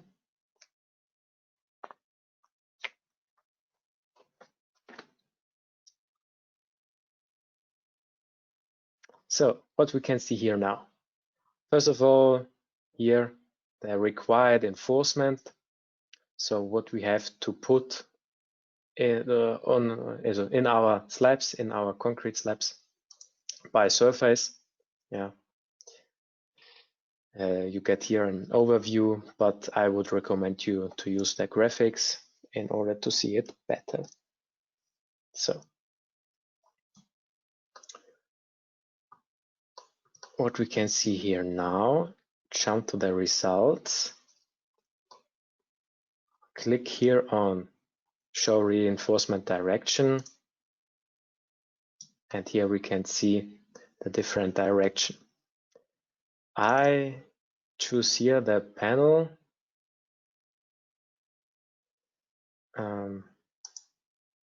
Click here on OK.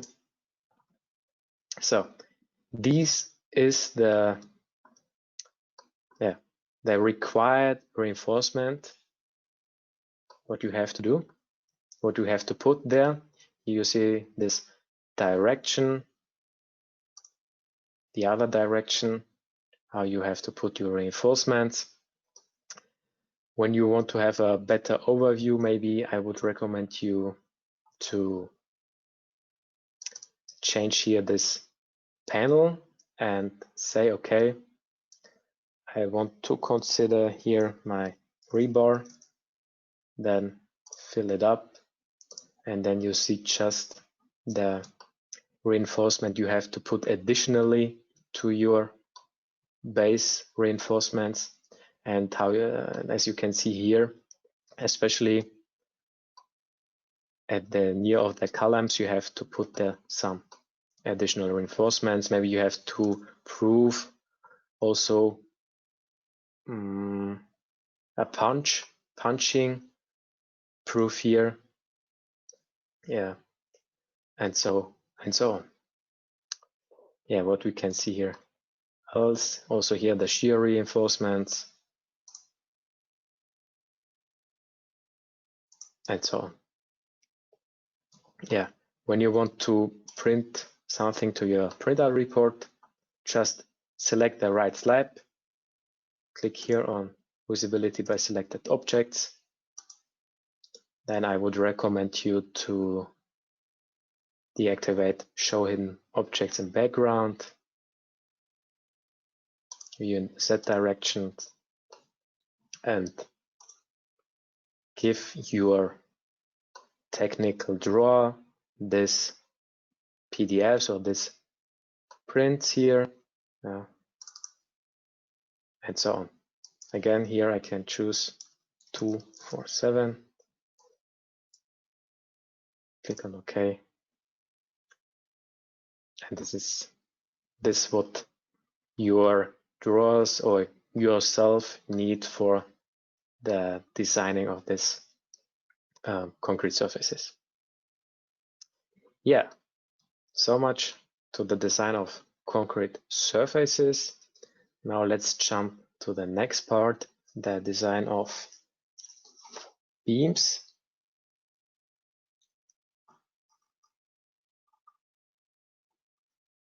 So for that, I change the visibility mode.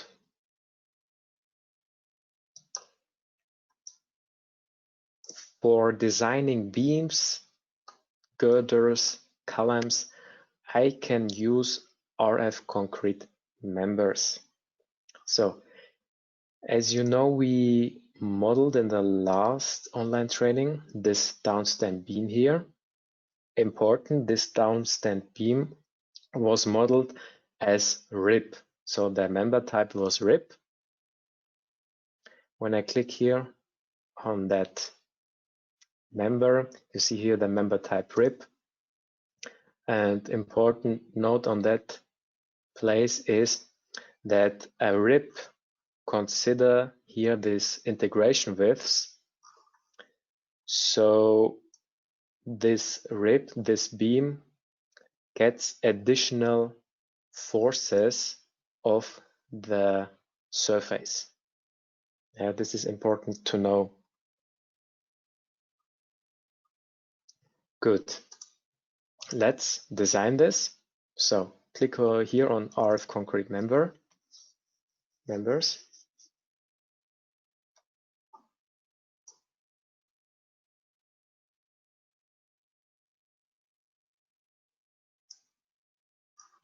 And here we have the same structure as in the RF concrete surface module before. We choose here the Girder code.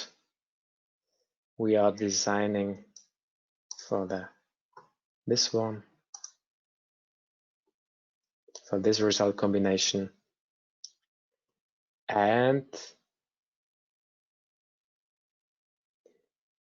let's jump to the next part, materials. Yeah, I think that's pretty clear. Cross sections. We can also optimize here these cross sections. Ribs, here we can see the effective widths. Also here in this bitmap. One important note on that case, we see, okay, and this rib is part of two members because we design here a set of member. And important when you design a set of member that you have the same effective widths. Otherwise, you will get some problems. And this program will not calculate this. Also here we have some supports. This is important to set the supports correctly. We will do that. So where we have supports here, also, here on that wall, and on that column, click on OK. So when I move this window a little bit lower, we can see, okay, this support number 38 is this wall support. It isn't an end support, but direct support we can do also on a lithic connection. Let's do that. And also for the other ones, we do a monolithic connection. So we have also the possibility to consider limited moment distribution of the support moment. Yeah, I think that's known of the concrete lectures of your study, or also of the Eurocode, and also a lot of other options. Let's jump to the reinforcement part.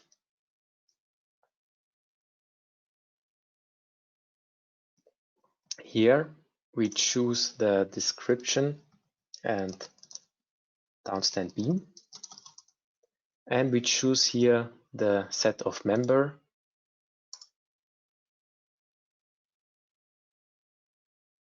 Okay, it's already chosen, so let's delete here these members. So which possible diameters do I want to have for my calculation? I choose here 60 millimeters and maybe also 25 millimeters. The maximum number of layers should be 1. The anchorage type should be straight, and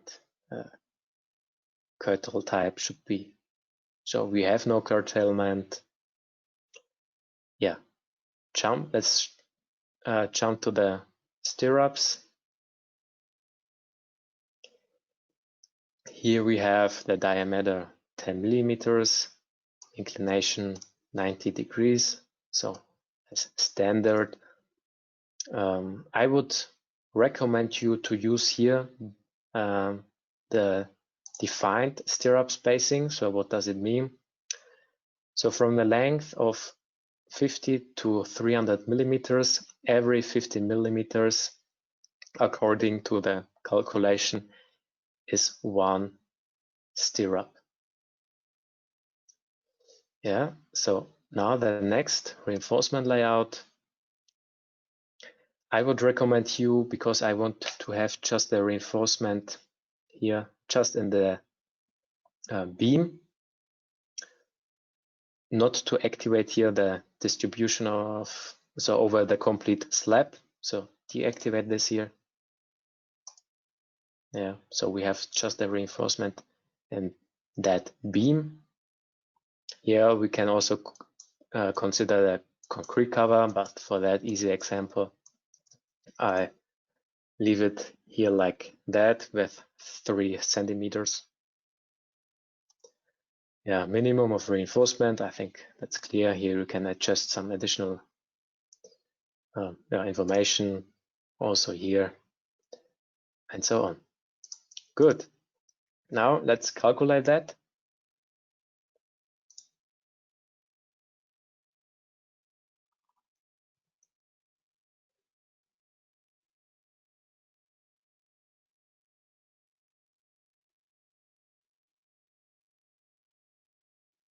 So this calculation will take some time. And as you can see here, the longitudinal reinforcements are listed on the top and on the bottom. Additionally, the torsional and shear reinforcements are displayed. Good. Here you can see also some additional information about this proof, about this design of this slab. Let's look to the provided reinforcement. So here we can see also a nice graphic of this structure, and also here the shear reinforcement. Yeah, also here the graphics, you can watch it also with the right effective width.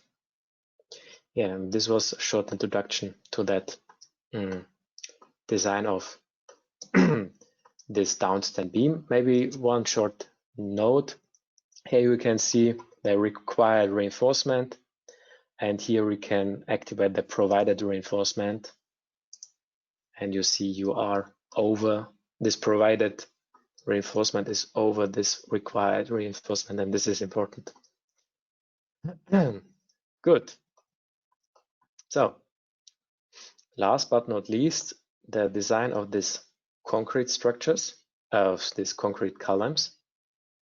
For that, go back to data, click here on RF concrete members.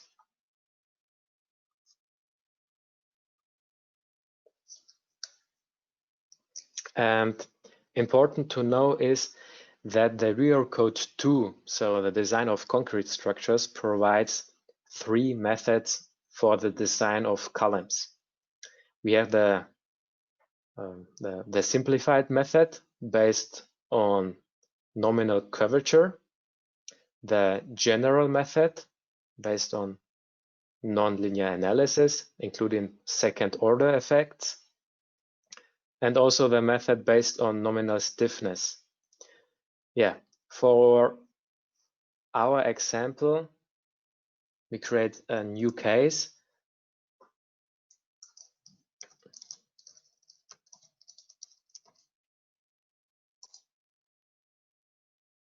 We create a new case and we apply the general method. For example, we do not have to use RF concrete columns. So we have also an additional add-on module for the design of columns, for concrete columns. But this add-on module is just for the nominal curvature method. Yeah. So I choose here the right standard. Also here the result combination again, and I activate here the nonlinear calculation. And this nonlinear calculation considers the effect of tension stiffening, so the behavior of concrete structures when they have when they are in the second order of concrete analysis, and I also want to consider creep and shrinkage. So I activate this here, and I jump here through the windows. I think this should be clear now.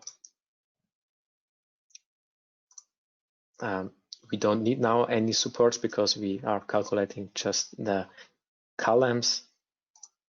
Here at the reinforcements, I activate here the possible diameters of 20 and 25.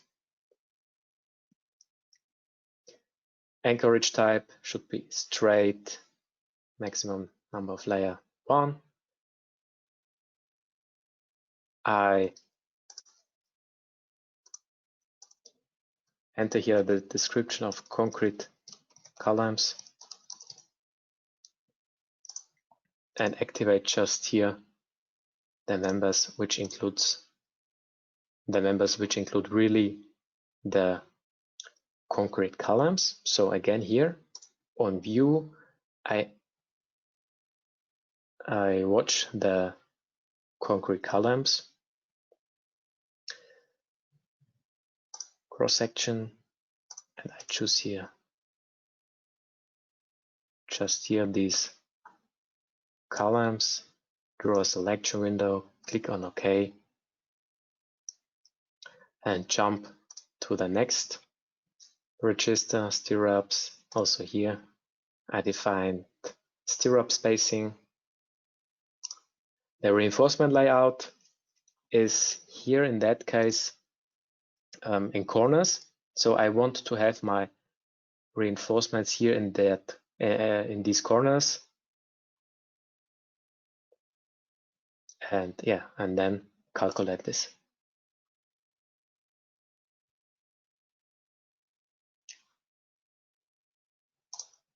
And here we can see it's not possible to design result combinations for nonlinear calculation. So I have to remove it and do it for the normal load combinations.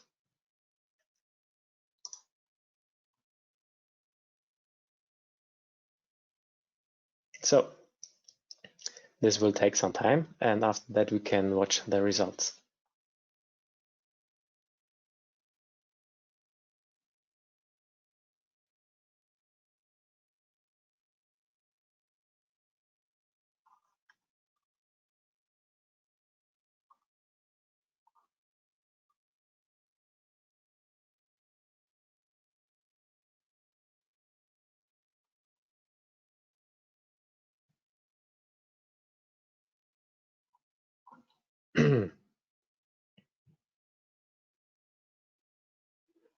I think I calculated too much load combinations, but yeah, I think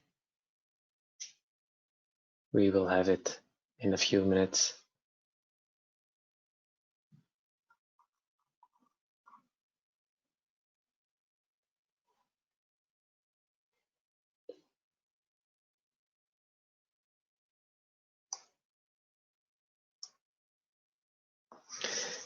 Sorry for that. I have calculated too many load combinations.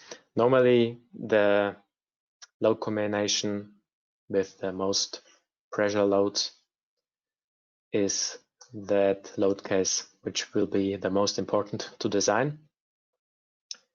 But now we have combination 9, so the last one will be combination 10, and after that we have it and we can watch the results.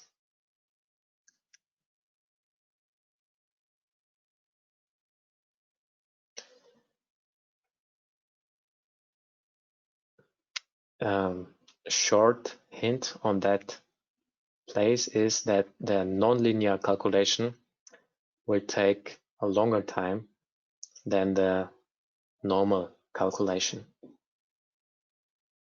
But now I'm pretty sure we have it.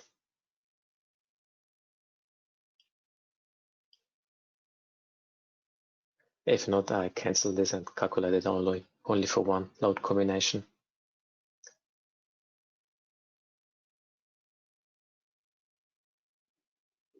Okay.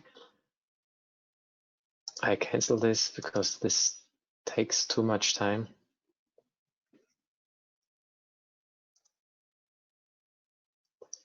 But it has already calculated for some points. So here you can see, here we can, yeah, Here we can see that for almost all columns, the required enforcement can be covered by the minimum reinforcement for compression members. And if you look here for this message or note, you see, first of all, we have a corner reinforcement, so the hint 22, and 25 is the minimum reinforcement for compression members according to the Eurocode. And also here we can watch the reinforcements by graphic, and also what we have here as provided reinforcement and as required. And the required is just the minimum reinforcement. Let's look it here.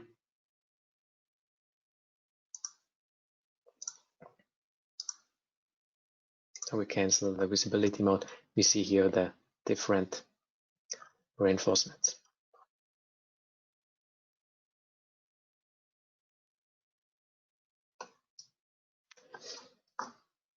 Good.